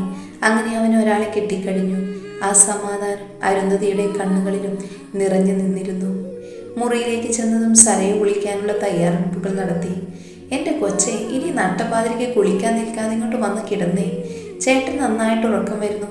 കുളിയൊക്കെ കഴിഞ്ഞ് വരുമ്പോൾ ഒരുപാട് താമസിക്കും. കൊഞ്ചിയുള്ള അവൻ്റെ വർത്താനം കേട്ട് അവൾ അവനെ ഒന്ന് നോക്കി. അതിന് ഉറക്കം വരുന്നുണ്ടെങ്കിൽ കണ്ണേട്ടൻ കിടന്നോളൂ. യാത്ര കഴിഞ്ഞ് വന്ന് കുളിക്കാതെ ഇങ്ങനെ കിടന്നാൽ എനിക്ക് ഉറക്കം വരില്ല. അങ്ങനെ എന്നെ നീ ഉറക്കണ്ട. കഴിഞ്ഞ കുറേ രാത്രികളിൽ ഞാൻ നന്നായി ഉറങ്ങി. ഒരു താളത്തിലാണ് അവൻ അവളോട് പറഞ്ഞത്. എങ്കിലിന്ന് കണ്ണേട്ടൻ്റെ ഉറക്കം പോകും, അല്ലാതെ വേറൊരു കാര്യവുമില്ല. എനിക്ക് നല്ല ക്ഷീണമുണ്ട്. ഞാൻ കുളി കഴിഞ്ഞ് വന്ന ഉടനെ ഉറങ്ങണം എന്നാണ് കരുതിയിരിക്കുന്നത്. എന്തെങ്കിലും ദുരുദ്ദേശം മനസ്സിൽ വെച്ചാണ് ഉറങ്ങാതിരിക്കുന്നതെങ്കിൽ അത് കയ്യിലിരിക്കട്ടെ. ചെറുചിരിയോടെ അവനെ നോക്കി പറഞ്ഞിട്ട് അകത്തേക്ക് കയറിയപ്പോൾ അവൻ്റെ മുഖത്ത് നിരാശ പ്രകടമായിരുന്നു. എങ്കിലും അതൊരു ചെറുപുഞ്ചിരി വളരെ പെട്ടെന്ന് തന്നെ വഴിമാറി. കുളി കഴിഞ്ഞ് അവളെത്തിയപ്പോഴേക്കും അവൻ പകുതി ഉറക്കം പിടിച്ചു കഴിഞ്ഞിരുന്നു.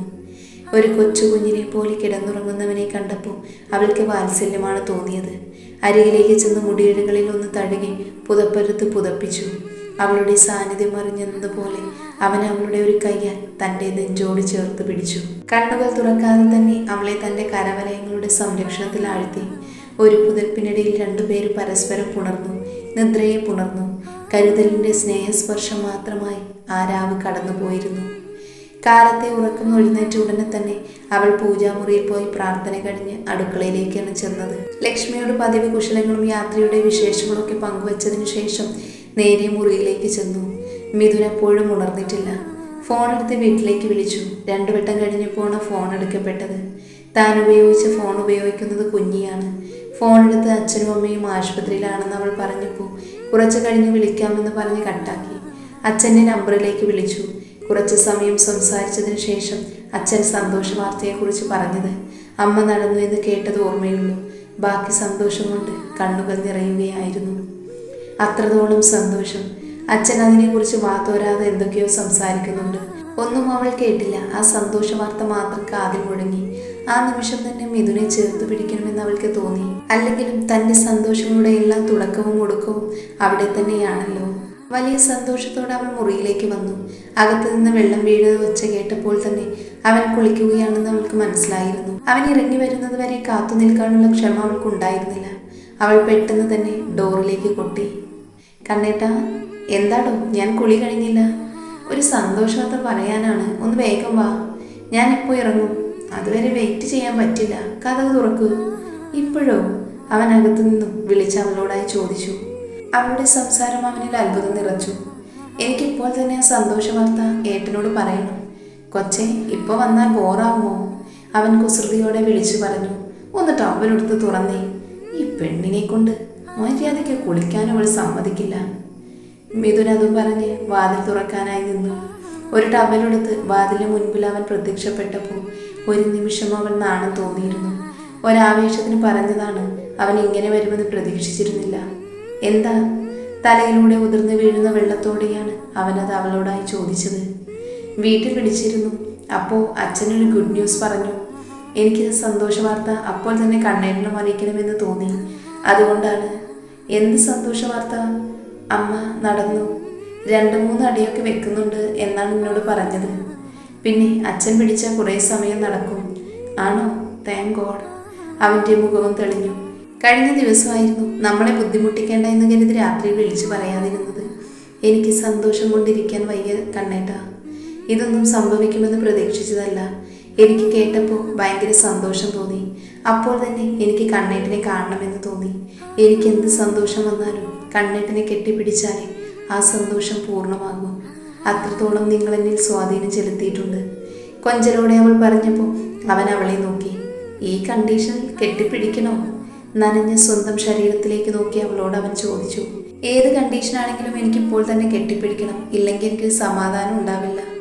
എങ്കിൽ പിന്നെ നമുക്ക് ഒരുമിച്ച് കുളിക്കാം. ഒറ്റ വലിക്ക് തന്നെ അവളെ അകത്തേക്ക് പിടിച്ചു വലിച്ചു കയറ്റി അവൻ. ഒരു നിമിഷം അവളൊന്ന് അമ്പരന്ന് പോയിരുന്നു. ഒരു നിമിഷ നേരം കൊണ്ടാണ് എല്ലാം നടന്നത്. വാതിൽ കുറ്റിയിടുകയും ചെയ്തു. മീശയിലും താടി രോമങ്ങളിലും പറ്റിയിരിക്കുന്ന അവൻ്റെ മുഖത്തെ ജലാംശം അവനെ കൂടുതൽ സുന്ദരമാക്കിയതുപോലെ അവൾക്ക് തോന്നിയിരുന്നു. ഒരു പ്രത്യേക ഭംഗി ആ നിമിഷം അവനിൽ അവൾക്ക് തോന്നി. ഈറൻ മുഖത്തോടെ അവൻ അവൾക്ക് നേരെ വന്നു. എന്നിട്ട് കുസൃതിയോടെ അവളോട് ചോദിച്ചു. ഇത്രയും വലിയ സന്തോഷത്തിന് ഒരു കെട്ടിപ്പിടുത്തം മാത്രമേ ഉള്ളൂ, പോരെ? പ്രണയത്താൽ തുളുമ്പിയ മിഴികളാൽ അവളും തിരികെ അവനോടായി ചോദിച്ചു. പോരാ. നിഷേധാർത്ഥത്തിൽ അവൻ തലയാട്ടി. പെട്ടെന്ന് അവൻ ഷവർ ഓൺ ചെയ്തു. അതിൽ നിന്നും വെള്ളം വിറ്റ് വീഴാൻ തുടങ്ങി. കണ്ണേട്ട, എന്തേ കാണിച്ചത്? ഞാൻ കുളിച്ചതാണ് രാവിലെ. എനിക്കൊരു കമ്പനിക്ക് ഒന്നുകൂടെ കുളിക്കാം. ചിരിയോടെ അവൻ അവളോടായി പറഞ്ഞു. തനുവിനെ തണുപ്പിച്ച് പതിച്ച ജലത്തിൽ രണ്ടുപേരും ഒരുപോലെ നനഞ്ഞു. ശരീരത്തെ കുളിരണിയിച്ചുകൊണ്ട് ജലം ഒഴുകിയിറങ്ങിയപ്പോഴേക്കും മനസ്സുകൾ ചൂടുപിടിച്ചു തുടങ്ങിയിരുന്നു. അവളെ തന്നോട് ചേർത്ത് നിർത്തി അവളുടെ മിഴികളെ കോർത്തു വലിച്ച് അവൻ്റെ ഒരു നോട്ടത്തിൽ തന്നെ അവളും പ്രണയവിവശയായിരുന്നു. ആ നിമിഷം മഞ്ഞിന് ചൂടുപിടിക്കും പോലെ കുളിരാർന്ന ശരീരത്തിൽ ചൂടുപിടിച്ചു. പ്രണയത്തോടെ അവൻ്റെ മുഖം അവൾ കൈകളിലെടുത്ത് അവളുടെ ചുവന്ന ചുണ്ടുകൾ അവൻ്റെ ചുണ്ടുകളെ കവർന്നു. ഇരുവരുടെയും കണ്ണുകൾ തനിയെ കൂമ്പിയടഞ്ഞിരുന്നു. അവനിലേക്ക് പ്രണയം പകർന്നു കൊടുത്തുകൊണ്ടുള്ള അവളുടെ ചുംബനം ഏറെ അവൻ ആസ്വദിച്ചു. അതിനുകൊണ്ടൊരു തേനൂട്ട് തന്നെ നടത്തിയവർ. അവളുടെ നീളൻ വിരലുകൾ അവൻ്റെ കഴുത്തിലും തലയിലും ഒരു ഓട്ടപ്രദക്ഷിണം തന്നെ നടത്തി. നനഞ്ഞു നിൽക്കുന്ന അവളുടെ അഴകിൽ അവനും സ്വയം മറന്നുപോയിരുന്നു. വിവേകം വികാരത്തിന് വഴിമാറുവാൻ അധിക സമയം വേണ്ടി വന്നില്ല. പ്രണയം നിറഞ്ഞു തുളുമ്പുന്ന നിമിഷങ്ങൾ പര്യവസാനിക്കും മുൻപ് അവൾ അവൻ്റെ കാതിൽ മന്ത്രിച്ചു. എനിക്ക് ഈ നിമിഷം കണ്ണേട്ടൻ്റെ സ്വന്തമാകണം. ഇപ്പോഴോ? സംശയത്തോടെ അവളുടെ മുഖത്തേക്ക് നോക്കി ആർദ്രമായി അവൻ ചോദിച്ചു. നാണത്തോടെ അവൾ തലയാട്ടി. ഒന്നും മിണ്ടാതെ ചെറുചിരിയോടെ അവൻ അവളുടെ തല തുവർത്തി കൊടുത്തു. മുറിയിലേക്ക് എത്തിയതും അവൻ അവളെ കോരിയെടുത്ത് ഏറെ പ്രണയത്തോടെ കട്ടിലേക്ക് അവൻ കിടത്തുമ്പോൾ അവൾ എതിർത്തിരുന്നില്ല. വെറുതെ അവൻ്റെ മിഴികൾ അവൾ നോക്കിയിരുന്ന മിഴികൾ ചിമ്മാതെ ആ നിമിഷം അവളും ആഗ്രഹിച്ചിരുന്നു അവൻ്റേത് മാത്രമാവാൻ. തമ്മിൽ അലിയാൻ നെഞ്ചു പിടഞ്ഞു തുടങ്ങി. കുളിരു നിറഞ്ഞ തനുവിൽ അവൻ കുസൃതികൾ പടർത്തി എഴുതിയിരുന്നു. അവളുടെ പവിഴധാരങ്ങൾ അവന് പഞ്ചാമൃതമായി. അവളുടെ ഉള്ളിലെ സ്വപ്നങ്ങൾക്ക് അവൻ വർണ്ണം ചാർത്തി. പ്രാണനായവൻ അവളുടെ മെയ് പുണർന്നു. പ്രാണനിൽ പ്രണയം തീർത്തവനായി ഒരിക്കൽ കൂടി അവൻ അവളെ സമർപ്പിച്ചു. പരസ്പരം പ്രണയത്തെ പങ്കുവെച്ച് ഒരിക്കൽ കൂടി ശയ്യയിൽ ശരീരങ്ങൾ ഒന്നായി. ഒരു പുതപ്പിനുള്ളിൽ അവൻ്റെ തനുവിലെ ചൂട് മാത്രം ഉടയാടയാക്കി അവൻ്റെ നെഞ്ചിൽ ചേർന്ന് കിടന്ന നിമിഷം അവൻ്റെ നെഞ്ചിൽ ചിത്രങ്ങൾ കോറി വരച്ചുകൊണ്ടിരുന്നു അവൾ. എനിക്ക് അമ്മയെ ഒന്ന് കാണണം കണ്ണേട്ടാ. അതിനെന്താ, നമുക്ക് ഇന്ന് തന്നെ പോകാലോ? അല്ലെങ്കിലും ഇന്ന് പോകാനാണ് ഞാൻ തീരുമാനിച്ചത്. ഞാൻ റെഡിയാണ്.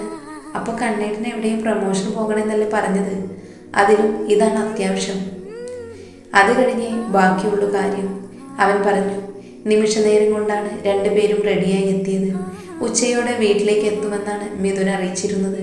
അതുകൊണ്ട് തന്നെ വലിയ ഉത്സാഹത്തോടെയാണ് അവനോടൊപ്പം അവൾ കാറിലിരുന്നേ. അരുന്ധതിയോടും സന്തോഷ വാർത്ത പങ്കുവെച്ച് തന്നെയാണ് രണ്ടുപേരും യാത്രയായത്. യാത്രയിൽ ഒരിക്കൽ കൂടി ഡോക്ടറെ ഒന്ന് വിളിച്ചിരുന്നു മിഥുൻ. അപ്പോഴാണ് ആശുപത്രിയിലേക്ക് വന്നാൽ മതിയെന്നും ഒരു ദിവസം കൂടി അവിടെ കിടക്കേണ്ട ആവശ്യമുണ്ടെന്നും അവരറിഞ്ഞത്. എങ്കിൽ പിന്നെ നമുക്ക് ആശുപത്രിയിലേക്ക് പോകാല്ലേ? വീട്ടിലേക്ക് മറ്റൊരു ദിവസം പോയാൽ പോരെ? ഹോസ്പിറ്റലിൽ എല്ലാവരും ഉണ്ട്. അവളുടെ മുഖത്ത് നോക്കി അവൻ ചോദിച്ചു. അത് മതി കണ്ണേട്ടാ. ഒറ്റ വാക്കിൽ തന്നെ അവൾ മറുപടി ഒതുക്കിയിരുന്നു. ഈ സിനിമയുടെ പ്രമോഷൻ കഴിഞ്ഞിട്ട് 2 ദിവസം നമുക്ക് വീട്ടിൽ പോയി നിൽക്കാം. അവളുടെ മുഖത്തെ വേദന കണ്ടവൻ പറഞ്ഞു. 2 ദിവസമൊന്നും എനിക്ക് വേണ്ടി കണ്ണേട്ടൻ അഡ്ജസ്റ്റ് ചെയ്യേണ്ട. ഒരു ദിവസം മതി. എനിക്ക് എല്ലാവരെയും ഒന്ന് കണ്ട് അവിടെ ഒരു രാത്രി ഉറങ്ങണം. എനിക്കറിയാം അവിടുത്തെ സൗകര്യങ്ങളിൽ ജീവിക്കാനായിട്ട് ബുദ്ധിമുട്ടുണ്ടാവും. എന്നോടുള്ള സ്നേഹം കൊണ്ടാണ് 2 ദിവസം എന്ന് പറയുന്നത്. ഈ സ്നേഹം എന്ന് പറയുന്നത് ഇതല്ലേടോ? നമ്മുടെ പാർട്ട്ണർക്ക് വേണ്ടി, അവരുടെ സന്തോഷത്തിനു വേണ്ടി നമ്മുടെ എല്ലാ കാര്യങ്ങളും മുൻപിൽ ഉണ്ടാവണം. അവൾ അവൻ്റെ കയ്യിൽ മുറുക്കെ പിടിച്ചിരുന്നു. ആ നിമിഷം ഇരു കണ്ണും ചുമ്മി കാണിച്ചു അവൻ. ഹോസ്പിറ്റലിലേക്ക് എത്തിയതും എല്ലാവരെയും കണ്ട നിമിഷം ഏറെ സന്തോഷത്തോടെയാണ് സരയു അവർക്കരികിലേക്ക് ഓടിയെത്തിയത്. മകളുടെ മാറ്റം എല്ലാവരെയും അമ്പരിപ്പിക്കുന്നതായിരുന്നു. വിഷാദം മാത്രം നിറഞ്ഞു നിന്ന ആ മുഖത്ത് ഇന്ന് പുഞ്ചിരിയാണ് അവർക്ക് കാണാൻ സാധിച്ചത്. വേദനയുടെ ചെറിയ അലയൊലികൾ പോലും ആ കണ്ണുകളിലില്ല. അവളുടെ കണ്ണിൽ സന്തോഷം നിറവേറി ഏറെ നന്ദിയോടെയാണ് ആ കുടുംബം നോക്കിയത്. കുഞ്ഞിക്ക് മിഥുനെന്നും ഒരത്ഭുതമാണ്. അതുകൊണ്ട് തന്നെ ഒരാരാധനയോടെ മാത്രമാണ് അവനോട് സംസാരിക്കുന്നത്. കുറേ സമയം എല്ലാവർക്കും ഒപ്പമിരുന്ന് സംസാരിച്ച് അവനൊരു സാധാരണക്കാരനെ പോലെ. ശേഷം മിഥുൻ പറഞ്ഞു. അച്ഛനും അമ്മയും മുത്തശ്ശിക്കും ഒക്കെ എന്നെ കാണുമ്പോൾ മുഖത്ത് നിലനിൽക്കുന്നത് തന്നെ ഒരു തരം വിധേയത്വമാണ്. അതിൻ്റെ ആവശ്യമില്ല. ഞാൻ നിങ്ങളുടെ കുടുംബത്തിലെ ആളാണ്. ഈ വീട്ടിലെ മൂത്ത മകനാണ്. ആ സ്ഥാനം അച്ഛനും അമ്മയും മുത്തശ്ശിയും എനിക്ക് തരണം. സരയു പറഞ്ഞു. എനിക്കറിയാം. സരയുവിൻ്റെ ഏട്ടൻ ഉണ്ണി ഉണ്ടായിരുന്നെങ്കിൽ ഈ കുടുംബത്തിന് വേണ്ടി എന്തൊക്കെ ചെയ്യും. അതൊക്കെ തന്നെയാണ് ഞാനും ചെയ്യുന്നത്. ഒരിക്കലും എന്നെ മറ്റൊരാളായി നിങ്ങൾ കാണരുത്. സംസാരിക്കുമ്പോഴും ഒരു വിനയും അച്ഛനും അമ്മയ്ക്കും മുത്തശ്ശിക്കും പോലും ഉണ്ട്. ഞാൻ ഈ വീട്ടിലെ നിങ്ങളുടെ മകനാണ്. അങ്ങനെ ഒരു സ്ഥാനം തരികയാണെങ്കിൽ മാത്രമേ ഇനി ഞാൻ ഇങ്ങോട്ട് വരികയുള്ളൂ. അവനത് പറഞ്ഞപ്പോൾ ഏറെ സന്തോഷത്തോടെ മുത്തശ്ശി അവനെ ചേർത്ത് പിടിച്ചിരുന്നു. എങ്കിൽ സ്വാതന്ത്ര്യത്തോടെ ചോദിക്കാം, കല്യാണം കഴിഞ്ഞിട്ട് ഇപ്പോൾ കുറേ നാളായി. ഇതുവരെ മുത്തശ്ശിക്ക് സന്തോഷമുള്ള കാര്യങ്ങളൊന്നും മുത്തശ്ശി അറിഞ്ഞിട്ടില്ലല്ലോ. ഒരു ചിരിയോടെയാണ് അവർ അത് ചോദിച്ചത്. മുത്തശ്ശി അത് പറഞ്ഞപ്പോൾ ചെറുചിരിയോടെ ആരും കാണാതെ അവൻ അവളുടെ മുഖത്തേക്ക് നോക്കിയപ്പോൾ അവളുടെ മുഖത്ത് നാണം പൂത്തു തുടങ്ങിയിരുന്നു. സരയു തിരിച്ചു നോക്കിയപ്പോൾ ഒരു കണ്ണടച്ചൊന്ന് മീശ പിരിച്ചാണ് അവൻ അതിന് മറുപടി നൽകിയത്. ഒന്നും മിണ്ടാതെ ചിരിച്ചുകൊണ്ട് മിഥുൻ ആ നിമിഷം തന്നെ മുറിയിൽ നിന്നും അല്പം മാറി നിന്നിരുന്നു. പെട്ടെന്ന് സരയു വല്ലാതെ ആയിപ്പോയി. ഞാൻ കുറച്ച് ചായ വാങ്ങിയിട്ട് വരാം. രാഘവൻ ഫ്ലാസ്ക് എടുത്ത് പുറത്തേക്ക് നടന്നപ്പോൾ സരയുവിൻ്റെ മുഖത്തേക്കായി മുത്തശ്ശിയുടെ നോട്ടം. അവളൊന്ന് പുഞ്ചിരിച്ചു. എന്താ കുട്ടിയെ, ഒന്നും വേണ്ടാന്ന് വെച്ചിരിക്കുവാണോ? മുത്തശ്ശി വിടാനുള്ള ഭാവമില്ല. ഈ അമ്മയുടെ കാര്യം കുട്ടിയോട് വല്ലാതെ ആയിപ്പോയി. എല്ലാവരും കൂടി ഇരിക്കുമ്പോൾ ഇങ്ങനെ ചോദിച്ചാലോ? സരോജിനി അമ്മായി അമ്മയുടെ മുഖത്തേക്ക് നോക്കി പറഞ്ഞു. അതിനെന്താ, ആവശ്യമുള്ള കാര്യമല്ലേ? കഴിഞ്ഞ പ്രാവശ്യം കണ്ടപ്പോൾ തന്നെ ഞാൻ ചോദിക്കണമെന്ന് വിചാരിച്ചു. നിനക്ക് ഓർമ്മയുണ്ടാവില്ല, അതാ ഞാൻ ചോദിച്ചത്. മുത്തശ്ശി സന്തോഷത്തോടെയാണ് പറയുന്നത്. കല്യാണം കഴിഞ്ഞിട്ട് 7 മാസമായിരിക്കണോ? ഇനിയിപ്പോൾ എപ്പോഴാ? അതൊക്കെ പഴയ കാലത്തായിരുന്നു അമ്മേ. കല്യാണം കഴിഞ്ഞ മാസം കണക്കാകുന്നത്. ഇപ്പോഴത്തെ കുട്ടികൾക്കൊക്കെ അവരുടേതായിട്ടുള്ള തീരുമാനങ്ങളുണ്ട്, സരോജിനി പറഞ്ഞു. തീരുമാനം എന്തുമായിക്കൊള്ളട്ടെ, ഇപ്പോൾ തന്നെ വയസ്സായി. അങ്ങ് പോകും മുൻപ് നിന്റെ കുട്ടിയുടെ കുഞ്ഞിനെ കൂടി ഒന്ന് കാണണമെന്ന് ഇപ്പോൾ ഒരു അതിമോഹം തോന്നുന്നു. അതുകൊണ്ടാണ് മുത്തശ്ശി മോളോട് ചോദിച്ചത്. അതിന് മുത്തശ്ശി അത്ര പെട്ടെന്നൊന്നും ഞങ്ങൾ ഇവിടുന്ന് വിടാൻ പോണില്ലല്ലോ. ചിരിയോടെ സരയു മറുപടി പറഞ്ഞു. മുത്തശ്ശിയെ കെട്ടിപ്പിടിച്ചു. കുറച്ച് നിമിഷങ്ങൾ വളരെ സന്തോഷത്തോടെയാണ് കടന്നുപോയത്. സരയൂ, ഒരു മിനിറ്റ്, മിഥുൻ അവളുടെ മുഖത്തേക്ക് നോക്കി പറഞ്ഞു. അവൾ അവൻ്റെ അരികിലേക്ക് ചെന്നു. മുറിയിൽ നിന്ന് അല്പം മാറി പുറത്തേക്ക് ഇറങ്ങി. രണ്ടാണോ, എനിക്ക് സിനിമയുടെ പ്രൊമോഷനുണ്ട്, പെട്ടെന്ന് തന്നെ പോകണം. ഞാൻ വൈകുന്നേരം തിരിച്ചു വരും. താനൊരു കാര്യം ചെയ്യ്, ഇവിടെ നിൽക്ക്. ഞാൻ വൈകിട്ട് വന്ന് തന്നെ പിക്ക് ചെയ്തു പോകാം. എന്തേ? 2-3 ഫോട്ടോഷൂട്ടൊക്കെ ഉണ്ട്. അത് കഴിഞ്ഞ് ഞാൻ എത്തും. ട്രെയിലറിൽ വേണ്ടതാണ്. ഇപ്പോൾ പ്രൊഡ്യൂസർ വിളിച്ചു. ഇനി ഞാൻ അവരെ വെയിറ്റ് ചെയ്യിപ്പിക്കുന്നത് ശരിയല്ലല്ലോ. അവൾക്കരികിലേക്ക് വന്ന് മിഥുൻ പറഞ്ഞു. കണ്ണേട്ടൻ വരാൻ ലേറ്റ് ആവില്ലേ? ഒരുപാട് ലേറ്റ് ആവില്ലടാ. കൂടിപ്പോയാൽ ഒരു 9 മണി, അതിനപ്പുറം പോവില്ല. മാക്സിമം ആണത്. ഞാൻ അതിനു മുൻപ് വരാൻ ശ്രമിക്കാം. അതുവരെ താൻ ഇവിടെ ഇരിക്കുക. എല്ലാവരെയും കുറേ കാലം കൂടി കണ്ടതല്ലേ, എല്ലാവരോടും ഇരുന്ന് സംസാരിക്കുക. സന്തോഷത്തോടെ ഇരിക്കൂ. അപ്പോഴേക്കും ഞാൻ വരാം. ശരി. പിന്നെ മുത്തശ്ശി പറഞ്ഞ കാര്യത്തെപ്പറ്റി നമുക്ക് കാര്യമായി ഒന്ന് ആലോചിക്കണ്ടേ? അവനൊരു തമാശയോടെ ചോദിച്ചു. ഇതേ കാര്യം തന്നെ ഇന്നാൾ അമ്മയും പറഞ്ഞു. നമ്മൾ ഇപ്പോഴും ഇതിനെക്കുറിച്ച് കാര്യമായിട്ടുള്ള ഒരു ആലോചന നടത്തിയിട്ടില്ല എന്നാണ് സത്യം. ഇനിയിപ്പോൾ ഇതിനെക്കുറിച്ച് നമുക്ക് ആലോചിക്കാവുന്നതാണ്. ആരും കേൾക്കാതെ ഒരു കുസൃതിയോടെ അവൻ അവളോട് പറഞ്ഞു. ഒന്ന് പോ കണ്ണേട്ട, മുത്തശ്ശി എന്തോ പറഞ്ഞു എന്ന് വെച്ചിട്ട് കണ്ണേട്ടന് അതിൽ പിടിച്ച് കയറാൻ പോവുകയാണോ? അപ്പോൾ വേണ്ടേ? പ്രണയത്തോടെ അവൻ അവളുടെ മുഖത്തേക്ക് നോക്കി ചോദിച്ചു. വേണം, കണ്ണേട്ടൻ പറഞ്ഞതുപോലെ ഒരു മോനും ഒരു മോളും. അത് വേണം. എങ്കിൽ പിന്നെ നമുക്ക് വൈകിക്കേണ്ട. തൻ്റെ ക്ലാസ് ഉടനെ തീരുമല്ലോ. അപ്പോൾ പിന്നെ നമുക്ക് കാര്യങ്ങൾ തീരുമാനിക്കാം. അയ്യടാ, ഇതൊക്കെ പറയാൻ കണ്ടൊരു സമയം. പോവാൻ നോക്കിക്കോ. അവൾക്ക് ചിരി വന്നു തുടങ്ങിയിരുന്നു. അവൾ കുസൃതിയോടെ അവനെ ഒന്ന് അടിച്ചു. ഓഹോ, വീട്ടുകാരെ കണ്ടപ്പോൾ ഞാൻ ഔട്ടാ അല്ലേ? പരിഭവത്തോടെ അവൻ ചോദിച്ചു. അങ്ങനെ തോന്നിയോ? അവളും കുറച്ച് കൊഞ്ചലോടെ അവൻ മറുപടി പറഞ്ഞു. ശരിക്കും? അവൻ്റെ അരികിലേക്ക് ചേർന്ന് നിന്ന് അവൾ ചോദിച്ചു. ചെറുതായിട്ട്. അതേ കൊഞ്ചലോടെ അവന് മറുപടി കൊടുത്തു.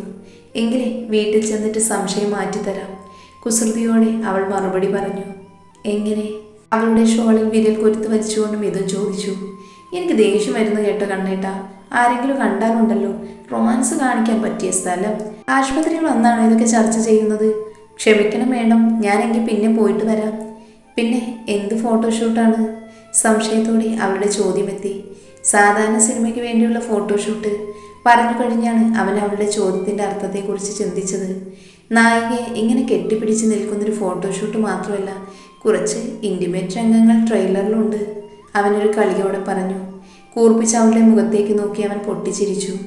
നല്ല കുശുമ്പുണ്ട് അല്ലേ? നിനക്ക് എന്നെ ഇഷ്ടമാണെന്ന് എനിക്ക് ആദ്യം മനസ്സിലായത് ഈ മുഖഭാവത്തിൽ നിന്നാണ്. ഇതുപോലൊരു സിനിമയുടെ ഫോട്ടോഷൂട്ട് ഭാഗമായിട്ട് നിന്റെ മുഖം ആദ്യമായി മാറിയത്. അപ്പോൾ തന്നെ നിന്റെ രോഗം എനിക്ക് മനസ്സിലായി. എൻ്റെ കാര്യത്തിൽ നീ പൊസസീവാണെന്ന് ചിരിയോടെ അവൻ പറഞ്ഞു. അത് ഞാൻ മാത്രമല്ല, എല്ലാ ഭാര്യമാരും അങ്ങനെ തന്നെയാണ്. സ്വന്തം ഭർത്താവിൻ്റെ കാര്യത്തിൽ അല്പം പൊസസീവായിരിക്കും. അല്പം ഗൗരവത്തിൽ അവൾ പറഞ്ഞു. എങ്കിൽ എൻ്റെ മോള് വിഷമിക്കേണ്ട. ഇതെൻ്റെ സിംഗിൾ ഫോട്ടോഷൂട്ടാണ്. ഞാൻ മാത്രമേ ഉള്ളൂ, വേറെ ആരുമില്ല. പിന്നെ എൻ്റെ കാര്യത്തിൽ നീയല്ലാതെ വേറെ ആരാ പൊസസീവ് ആവുന്നത്? ആ പൊസസീവ്നെസ് എനിക്ക് ഇഷ്ടമാണോ ഭാര്യ? അവളുടെ കവിളിൽ തലോടി അവൻ ചോദിച്ചു. ചിരിയോടെ അവൾ അവൻ്റെ കയ്യിൽ മുറുക്കെ പിടിച്ചു. റിസപ്ഷൻ വരെ മിഥുനൊപ്പം സരയും അവനെ യാത്രയാക്കാനെത്തി. അപ്പോഴാണ് പുറത്തേക്ക് പോകാൻ വേണ്ടി നിൽക്കുന്ന സനൂപ് മിഥുനെ കണ്ടിരുന്നത്. മിഥുനെ, നീ ഇവിടെ ഉണ്ടായിരുന്നോ? പെട്ടെന്ന് സനൂപ് അവൻ്റെ അരികിലേക്ക് വന്നു. സനു, ഇയാളുടെ അമ്മ ഇവിടെയല്ലേ ട്രീറ്റ്മെൻറ്റ്? ഞങ്ങൾ അതിനു വേണ്ടി വന്നതാ. നീ എന്താണ് ഇവിടെ? ഞാൻ വേറൊരു ഡോക്ടറെ കാണാൻ വേണ്ടി വന്നതാ. സനൂപ് മിഥുനോടായി മറുപടി പറഞ്ഞു. ആയുർവേദ ക്ലിനിക്കിൽ അലോപ്പതി ഡോക്ടർ, എന്ത് കാര്യം? മിഥുനൊരു ചെറുചിരിയോടെ ചോദിച്ചു. അവൻ്റെ മുഖത്ത് നിറഞ്ഞു നിൽക്കുന്ന ഉത്സാഹം സനൂപ് ശ്രദ്ധിച്ചിരുന്നു. ആ ഉത്സാഹം തന്നെ സനൂപിൻ്റെ മുഖത്തും അവൻ കണ്ടു. രണ്ടുപേരെയും മാറി മാറി കുറച്ച് സമയം സനൂപ് നോക്കി നിന്നു. അത് വേറൊരു റെഫറൻസിന് വേണ്ടി വന്നതാണ്. പിന്നെ താൻ അകത്തേക്ക് പോക്കോ, ഒരുപാടായില്ലേ ഇവനെ കണ്ടിട്ട്. ഇവനോട് സംസാരിച്ചിട്ട് ഞാൻ പോകൂ, സനൂപിനോടായി മിഥുൻ പറഞ്ഞു. ഡോക്ടറെ, സുഖല്ലേ? സനൂപിൻ്റെ മുഖത്തേക്ക് നോക്കി അവൾ ചോദിച്ചു. സുഖമായി പോകുന്നു. സനൂപിനോ? ചെറുചിരിയോടെ അവളുടെ മുഖത്തേക്ക് നോക്കി സനൂപ് ചോദിച്ചു. സമാധാനത്തോടെ ജീവിക്കുന്നത് ഇപ്പോഴാണ്. അവളുടെ മറുപടിയിൽ അവളുടെ മനസ്സ് തന്നെ ഉണ്ടായിരുന്നു. മിഥുൻ്റെ മുഖത്തേക്കാണ് പാളി നോക്കിയത് സനൂപ്. അവിടെയും ഒരു കള്ളച്ചിരി ഉണ്ടെന്ന് സനൂപ് ശ്രദ്ധിച്ചു. വരട്ടെ, രണ്ടുപേരുടെയും മുഖത്തേക്ക് നോക്കി ചെറുചിരിയോടെ പറഞ്ഞ് അവൾ അകത്തേക്ക് പോയി. സനൂപ് കാണാതെ കണ്ണൊന്നിറുക്കി ചുണ്ടുകൊണ്ട് ഉമ്മ കൊടുക്കും പോലെ ഒരാക്ഷൻ കാണിച്ചു മിഥുന്. അവനെ കൂർപ്പിച്ചു നോക്കി അവൾ നടന്നു. ഒന്നും മനസ്സിലാവാതെ സനൂപ് മിഥുൻ്റെ മുഖത്തേക്ക് നോക്കി. എന്താടാ ആകെ മൊത്തത്തിൽ ഒരു കള്ളലക്ഷണം? നിന്നെ വിളിച്ചാൽ കോള് പോലും എടുക്കില്ല. അതുപോട്ടെ, കല്യാണം കഴിഞ്ഞിട്ടിപ്പോൾ 7 മാസം ആകുന്നു. ഇനിയെങ്കിലും നിങ്ങൾ രണ്ടുപേരും ഒരുമിച്ച് ഒപ്പിട്ട് ഡിവോഴ്സ്. എന്താടാ ആകെ മൊത്തത്തിൽ ഒരു കള്ളലക്ഷണം ഉണ്ടല്ലോ. ഇനി വളരെ കുറച്ചു നാൾ കൂടി ഉള്ളൂ ആ കോൺട്രാക്റ്റ് തീരാൻ. കോൺട്രാക്റ്റൊക്കെ എപ്പോഴേ തീർന്നു. ചിരിയോടെ മിഥുൻ പറഞ്ഞു. മനസ്സിലാവാതെ സനൂപ് അവൻ്റെ മുഖത്തേക്ക് നോക്കി. നീ വട്ടുപിടിപ്പിക്കേണ്ട, ഡീറ്റെയിൽസൊക്കെ പറ. അവനെയും കൂട്ടി കാറിലേക്ക് കയറി. കാറിലെ AC ഓണാക്കി കുറച്ച് സമയം ഒന്നും സംസാരിക്കാതെ ഇരുന്നു. മിഥുൻ്റെ മൗനം വല്ലാതെ സനൂപിനെ വീർപ്പ് മുട്ടിച്ചു. എന്താ മിഥുനെ, കാര്യം പറ. സനൂപ് ഗൗരവത്തോടെ ചോദിച്ചു. എന്താടാ ഞാൻ പറയുന്നേ? എങ്ങനെയാണ് തുടങ്ങിയത് എനിക്കറിയില്ല. ഇനി കോൺട്രാക്ടറും കാര്യങ്ങളും ഒന്നുമില്ല. സരിവില്ലാതെ എനിക്ക് പറ്റില്ല. അത്രയ്ക്ക് ഞാൻ സ്നേഹിച്ചു പോയി അവളെ. അവളാണ് എൻ്റെ പ്രാണനെന്ന് മനസ്സിലാക്കിയ ഓരോ നിമിഷങ്ങൾ. അങ്ങനെയല്ല, ഞങ്ങൾ സ്നേഹിച്ചു പോയി. ഇനിയൊരു കോൺട്രാക്ടറും ഞങ്ങളെ പരസ്പരം അകറ്റാൻ പറ്റില്ല. ഒരു നടുക്കം സനൂപിലുണ്ടായിരുന്നു. അതവൻ്റെ മുഖത്ത് പ്രകടമായിരുന്നു. നീ കാര്യമായിട്ടാണോ പറയുന്നേ? സനൂപ് ഒരിക്കൽ കൂടി അവൻ്റെ മുഖത്തേക്ക് നോക്കി ചോദിച്ചു. തമാശ പറയാനുള്ള കാര്യമല്ലല്ലോ സനൂപ് ഇത്. ആദ്യം അവളെ പരിചയപ്പെട്ട സമയത്ത് നീ എന്നെ കളിയാക്കിയിട്ടുണ്ടായിരുന്നു. വേറെ എന്തെങ്കിലും ആകുമോ എന്ന് അറിയില്ലെന്ന്. അന്ന് ഞാനത് കാര്യമാക്കിയില്ല. അന്നത് കേൾക്കുന്നത് പോലും എനിക്ക് ദേഷ്യമായിരുന്നു. പക്ഷേ ഇപ്പോൾ എനിക്ക് മനസ്സിലായി, എൻ്റെ ജീവിതത്തിലേക്ക് വീണ്ടും വസന്തം കൊണ്ടുതരുന്നവളായിരുന്നു അവൾ. എന്നെ വേദനിപ്പിക്കുന്ന ഇന്നലകളിൽ നിന്നും എനിക്ക് മുക്തി തന്നവൾ. അവളില്ലാതെ ഈ ജീവിതം പൂർണ്ണമാവില്ല എന്ന് എനിക്ക് മനസ്സിലായി തന്ന ഓരോ നിമിഷങ്ങൾ. എത്ര കണ്ടാലും എനിക്ക് മടുക്കാത്ത കാഴ്ചയാണ് സരയും. ഞങ്ങൾ പരസ്പരം വല്ലാതെ സ്നേഹിച്ചു തുടങ്ങി. ഇനി അവളിൽ നിന്ന് എനിക്കോ എന്നിൽ നിന്ന് അവൾക്കോ ഒരു മോചനമില്ല. അവൾ എൻ്റെ സന്ധ്യയും ഞാൻ അവളുടെ സൂര്യനുമാണ്. മിഥുൻ്റെ വാക്കുകൾ അവളിനെ നടുക്കം സൃഷ്ടിച്ചു. ഞാനില്ലാതെ അവൾക്ക് പറ്റില്ലടാ. അത്രത്തോളം ഹൃദയങ്ങൾ പരസ്പരം അടുത്തു തുടങ്ങി. അവൻ്റെ ഓരോ വാക്കുകളും സനൂപിൻ്റെ ഹൃദയത്തിലാണ് തറച്ചത്. മനസ്സിൻ്റെ ഉള്ളിൽ ചെറുതും വലുതുമായി താൻ കണ്ടുകൂട്ടിയ സ്വപ്നങ്ങളെല്ലാം തകരുന്നത് സനൂപ് അറിഞ്ഞു. എപ്പോൾ മുതലാണ് സനൂപിനെ ശ്രദ്ധിച്ചു തുടങ്ങിയതെന്നറിയില്ല. ഒരുപക്ഷെ നിസ്സഹായയായ പെൺകുട്ടിയോട് തോന്നിയ സഹതാപമായിരിക്കാം. മിഥുനുമായുള്ള ബന്ധങ്ങളെല്ലാം അവസാനിപ്പിച്ച് തിരികെ വരുന്നവളോട് പ്രണയം പറയാൻ കാത്തിരുന്നവനെ സംബന്ധിച്ച് ഈ വാർത്ത ഹൃദയം തകർക്കുന്നവയായിരുന്നു. ആദ്യമൊക്കെ മിഥുൻ അവളെ സ്നേഹിച്ചിരുന്നെങ്കിൽ നന്നായിരുന്നു എന്നാണ് തോന്നിയത്. പിന്നീട് എപ്പോഴും ആ മോഹം തന്നിലേക്ക് വഴിമാറി. എപ്പോഴൊക്കെയോ അവൾ സ്നേഹിച്ചു പോയിരുന്നു. അവളുടെ കണ്ണുകൾ എപ്പോഴൊക്കെയോ ഹൃദയം കീഴടക്കി തുടങ്ങിയിരുന്നു. മിഥുൻ അവൾ വെറുമൊരു ജോലിക്കാരിയാണ് എന്ന് മനസ്സിലാക്കിയ നിമിഷം മുതൽ ആയിരുന്നു അവളെ ഞാൻ കൂടുതൽ സ്നേഹിച്ചത്. പലവട്ടം അവളെക്കുറിച്ച് സംസാരിക്കുമ്പോൾ ഒഴിഞ്ഞു മാറുന്നവൻ്റെ പ്രവൃത്തി കൂടിയപ്പോൾ ആ ഇഷ്ടത്തിന് മാറ്റുകൂട്ടി. അവൻ ഒരിക്കലും അവളെ സ്വീകരിക്കില്ലെന്ന് മനസ്സിലാക്കിയത് കൊണ്ട് തന്നെയാണ് അവളെ സ്നേഹിച്ചത്. എല്ലാ കെട്ടുപാടുകളും ഉപേക്ഷിച്ച് വന്നവളോട് നിനക്കിനി ഞാനുണ്ടെന്ന് തുറന്നു പറയണമെന്ന് ഞാൻ വിചാരിച്ചു. ആദ്യമായി അവൾ തന്നോട് മനസ്സ് തുറന്ന ആ ദിവസം, എൻ്റെ ജീവിതത്തിൽ ഇനി മറ്റൊരു വിവാഹമോ പുരുഷനോ ഉണ്ടാവില്ല എന്ന് അവൾ തന്നോട് തുറന്നു പറഞ്ഞ ദിവസം, താനാകെ തളർന്നു പോയിരുന്നു. പതുക്കെ തൻ്റെ ഇഷ്ടം പറഞ്ഞു മനസ്സിലാക്കാമെന്നാണ് അന്ന് ഞാൻ പ്രതീക്ഷിച്ചത്. പക്ഷേ പിന്നീടൊരു കാത്തിരിപ്പായിരുന്നു ഇരുവരെയും വേർപിരിയാൻ വേണ്ടി. അതിനാണ് പലവട്ടം ഡിവോഴ്സിനെ കുറിച്ച് ഓർമ്മിപ്പിച്ചത്. ഓരോ വട്ടവും അതിൽ നിന്നും ഒഴിഞ്ഞു മാറുമ്പോൾ ഉള്ളിലൊരു ഭയം തോന്നി. പിന്നീട് ഇരുവരുടെയും ഉത്സാഹം തന്നെ ഭയപ്പെടുത്താൻ തുടങ്ങിയിരുന്നു. അടുത്ത സമയം കണ്ടപ്പോഴും അവളുടെ ആ പുഞ്ചിരി തൻ്റെ ഹൃദയത്തിലൊരു വേദന നിറയ്ക്കുകയായിരുന്നു. ഇരുവരും തമ്മിൽ പ്രണയിച്ചു പോകുമോ എന്ന് ഒരു വേള താനും സംശയിച്ചു പോയിരുന്നു. വല്ലാതെ തളർന്നു തുടങ്ങിയിരുന്നു സനൂപ്. മിഥുനത് മനസ്സിലാകാതിരിക്കാൻ അവൻ ഒരുപാട് കഷ്ടപ്പെട്ടു. പലവട്ടം മിഥുന് മുഖം നൽകാതെ അവൻ മറ്റു ദിശയിലേക്ക് മുഖം തിരിച്ചു. മിഥുൻ ഇപ്പോഴും വാചാലനായി അവൻ്റെ പെണ്ണിനെ കുറിച്ച് സംസാരിക്കുകയാണ്. അവൻ്റെ ഹൃദയത്തിൽ അത്രമേൽ അവൾ കൂട്ടുകൂടിയെന്ന് വാക്കുകളിലൂടെ തന്നെ മനസ്സിലാക്കാൻ കഴിയുന്നുണ്ടായിരുന്നു ആ നിമിഷം സനൂപിന്. എന്താടാ, ഞാൻ നിന്നോട് മുൻപ് ഇത് പറയാത്തതിൻ്റെ പിണക്കമാണോ നിനക്ക്? വാടിയ സനൂപിൻ്റെ മുഖത്തേക്ക് നോക്കിക്കൊണ്ട് മിഥുൻ ചോദിച്ചു. ഹേയ് അല്ലടാ, ഇത് നിന്റെ ജീവിതമാണ്. തിരഞ്ഞെടുക്കേണ്ടത് നീയാണ്. ഏറ്റവും മികച്ചത് തന്നെ നീ തിരഞ്ഞെടുത്തു. സനൂപ് പുഞ്ചിരിക്കാൻ ശ്രമിച്ചു. അല്ലെങ്കിലും എത്ര നാളെന്ന് കരുതി നീ ഇങ്ങനെ ഒറ്റയ്ക്ക് ജീവിക്കുന്നത്? എന്നാണെങ്കിലും ഒരു കൂട്ട് അനിവാര്യമാണ്. ഏറ്റവും മികച്ച കൂട്ട് തന്നെയാണ്. നിന്നെ പോലെ ഒരാൾക്ക് സനൂപിനെ പോലെ ഒരു പെൺകുട്ടിയെ ഇഷ്ടപ്പെടാൻ സാധിക്കുമെന്ന സംശയം മാത്രമേ എനിക്കിപ്പോഴുള്ളൂ. ആ സംശയം എനിക്കുണ്ടായിരുന്നു, സനൂപ് ആവശ്യതയോടെ പറഞ്ഞു. നിനക്കറിയാലോ, ഒരിക്കലും എൻ്റെ സങ്കല്പങ്ങളിലുള്ളൊരു കുട്ടിയല്ല സരയു. അങ്ങനെ ഒരു പെൺകുട്ടി സ്വപ്നങ്ങളിൽ പോലും കണ്ടിട്ടില്ല. പക്ഷേ നമ്മൾ ആഗ്രഹിക്കുന്നതല്ല ദൈവം നമുക്ക് വേണ്ടി തിരഞ്ഞെടുക്കുന്നത് എന്നെനിക്ക് സരയുവിൽ മനസ്സിലായി. എല്ലാ സങ്കടങ്ങൾക്കും നേരെ ഓപ്പോസിറ്റാണ്. വിപരീത ദിശയിൽ ഒഴുകുന്നത് പോലെ ഒരുപക്ഷെ പൊരുത്തമില്ലായ്മകളായിരിക്കാം ഞങ്ങളിലെ പൊരുത്തം. ഒരു കാര്യവുമില്ല, കോമൺ ആയിട്ടുള്ള ഒരു ഇഷ്ടങ്ങളില്ല ഞങ്ങൾക്കിടയിലെന്ന് ഞാൻ പലവട്ടം ചിന്തിച്ചിട്ടുണ്ട്. യാത്രകളിലാണെങ്കിൽ അയാൾക്കിഷ്ടം ഗ്രാമങ്ങളാണ്, എനിക്കിഷ്ടം സിറ്റിയാണ്. അങ്ങനെ എല്ലാ കാര്യത്തിലും ഒരുപാട് വിപരീതങ്ങളാണ് ഞങ്ങളുടെ ഇഷ്ടങ്ങൾ. എന്നിട്ടും എപ്പോഴൊക്കെയോ പരസ്പരം ഇഷ്ടപ്പെട്ടു തുടങ്ങിയെന്ന് പറയുന്നതാണ് സത്യം. മിഥുനെല്ലാം പുഞ്ചിരിയോടെയാണ് പറയുന്നത്. ഒരുപക്ഷെ സരീവന്റെ മനസ്സിൽ നന്മയായിരിക്കാം. അത്രമാത്രം എന്നെ കീഴ്പ്പെടുത്തി കളഞ്ഞു അവൾ. അവൾക്ക് വേണ്ടിയാണ് ഇത്ര കാലം ഞാൻ കാത്തിരുന്നത് എനിക്ക് തന്നെ തോന്നി. അവളെ പറ്റി പറയുമ്പോഴുള്ള അവന്റെ ഉത്സാഹം കണ്ട് സനൂപിന് വേദന തോന്നിയിരുന്നില്ല. അല്ലെങ്കിലും ഒരു സുഹൃത്തു നിലയിൽ താൻ എത്രയോ വട്ടം ആഗ്രഹിച്ചതാണ് അവനൊരു കൂട്ടുണ്ടാവണമെന്ന്. സരീവിനെ പരിചയപ്പെടുത്തി കൊടുത്ത നിമിഷം എങ്ങനെയെങ്കിലും ഇത് സത്യമായിരുന്നെങ്കിൽ, ഇരുവരും ഒരുമിച്ച് ജീവിച്ചിരുന്നെങ്കിൽ എന്ന് എപ്പോഴാ സ്വപ്നം കണ്ടു തുടങ്ങിയത് താന്. കണ്ട സ്വപ്നം സത്യമായിരിക്കുകയാണ്. പക്ഷേ ആദ്യം കണ്ട സ്വപ്നമാണെന്ന് മാത്രം. ഒരു പുഞ്ചിരിയാണ് പകരം സനൂപ് നൽകിയത്. സരയു നല്ല കുട്ടിയാ, നിനക്ക് നന്നായിട്ട് ചേരും, ഒരിക്കലും വിഷമിപ്പിക്കരുത്. ഒരുപാട് വേദനകൾ അനുഭവിച്ചതാണ് അവൾ, സനൂപ് പറഞ്ഞു. ഞാനായിട്ട് ഒരിക്കലും വിഷമിപ്പിക്കില്ല. ബാക്കിയുള്ള ലീഗൽ ഫോർമാലിറ്റീസ് ചെയ്യണം. ഒരുപാട് കോംപ്ലിക്കേഷൻ ഉണ്ടാകും. എത്രയും പെട്ടെന്ന് അതിനുള്ള കാര്യങ്ങൾ ചെയ്യണം. വിവാഹ നിയമപരമായി രജിസ്റ്റർ ചെയ്യണം. അതിനുള്ള കാര്യങ്ങളൊക്കെ നീ ഒന്ന് റെഡിയാക്കി തരുമോ? മിഥുൻ അവനോടായി ചോദിച്ചു. ഞാൻ എവിടെയാണെന്ന് വെച്ചാൽ വരാം, ഒക്കെ തയ്യാറായിരുന്നാൽ മാത്രം മതി, മിഥുൻ പറഞ്ഞു. ഞാനെല്ലാം ചെയ്തോളാം, നീ വിഷമിക്കേണ്ട, പെട്ടെന്ന് ഉത്തരവാദിത്തമുള്ള സുഹൃത്തായി സനൂപ്. ഞാൻ ചെല്ലട്ടെ, നിനക്ക് സമയം വൈകും, സനൂപ് പറഞ്ഞു. ശരിയടാ, ഒരു ഫോട്ടോഷൂട്ടുണ്ട്, നിന്നെ ഒന്ന് കാണാൻ ഞാൻ വരുന്നുണ്ട്. ഞാൻ എപ്പോഴും ഫ്രീ അല്ല, നീയല്ല തിരക്കിലായത്, വിളിച്ചാൽ കിട്ടാതെ. സത്യം പറഞ്ഞ കുറച്ചു കാലം ഞാൻ മറ്റൊരു ലോകത്തായിരുന്നു, അവിടെ മറ്റൊന്നും ഉണ്ടായിരുന്നില്ല, മിഥുൻ പുഞ്ചിരിയോടെ പറഞ്ഞു. ഞാനും സരീവും മാത്രം. ഇനിയെന്നും അങ്ങനെയൊരു ലോകത്തിനു വേണ്ടി നീ കുറച്ച് സമയം കണ്ടെത്തണം. നിന്നെ വിശ്വസിച്ച് നിനക്കൊപ്പം നിൽക്കുന്ന പെണ്ണാണ്. അവളുടെ നിസ്സഹായാവസ്ഥ മൂലമാണ് നിനക്കരികിലെത്തിയത്. ഇനി അങ്ങനെ ഒരവസ്ഥ ഉണ്ടാവരുത്. സനൂപ് എന്തോ ഓർത്താണ് പറയുന്നത്. ഇനി ഞാൻ ജീവിച്ചിരിക്കുമ്പോൾ ഇനി അവൾക്കൊരു വേദനയും ഉണ്ടാകില്ലടാ. ഈ ഒരു മനസ്സ് മാത്രം മതിയടാ. ഉള്ളിലെ വേദനയെ കാണാതെ ഒളിപ്പിച്ചവൻ പുറത്തേക്കിറങ്ങി. പുതിയ സ്വപ്നങ്ങളുമായി മിഥുനും തന്നെ യാത്ര ആരംഭിച്ചിരുന്നു അവിടെ നിന്ന്. ജീവിതം ഒരു പുഴ പോലെ ഒഴുകി. ഇരുവർക്കുമിടയിൽ പ്രണയം തീവ്രമായി തന്നെ നിലനിന്നു. ഇതിനിടയിൽ അവസാനപ്പെട്ട ചികിത്സയ്ക്കും മറ്റുമായി അരുന്ധതിക്കൊപ്പം വിദേശത്ത് പോകേണ്ടി വന്നതിനാൽ മിഥുൻ ഒരാഴ്ച സരയുവിൻ്റെ സ്വന്തം വീട്ടിലാക്കിയാണ് പോയിരുന്നത്. അവനെ കാണാതെ ഒരാഴ്ച നിൽക്കുകയാണെന്ന് വളരെ വേദന നിറഞ്ഞ അനുഭവമായിരുന്നു.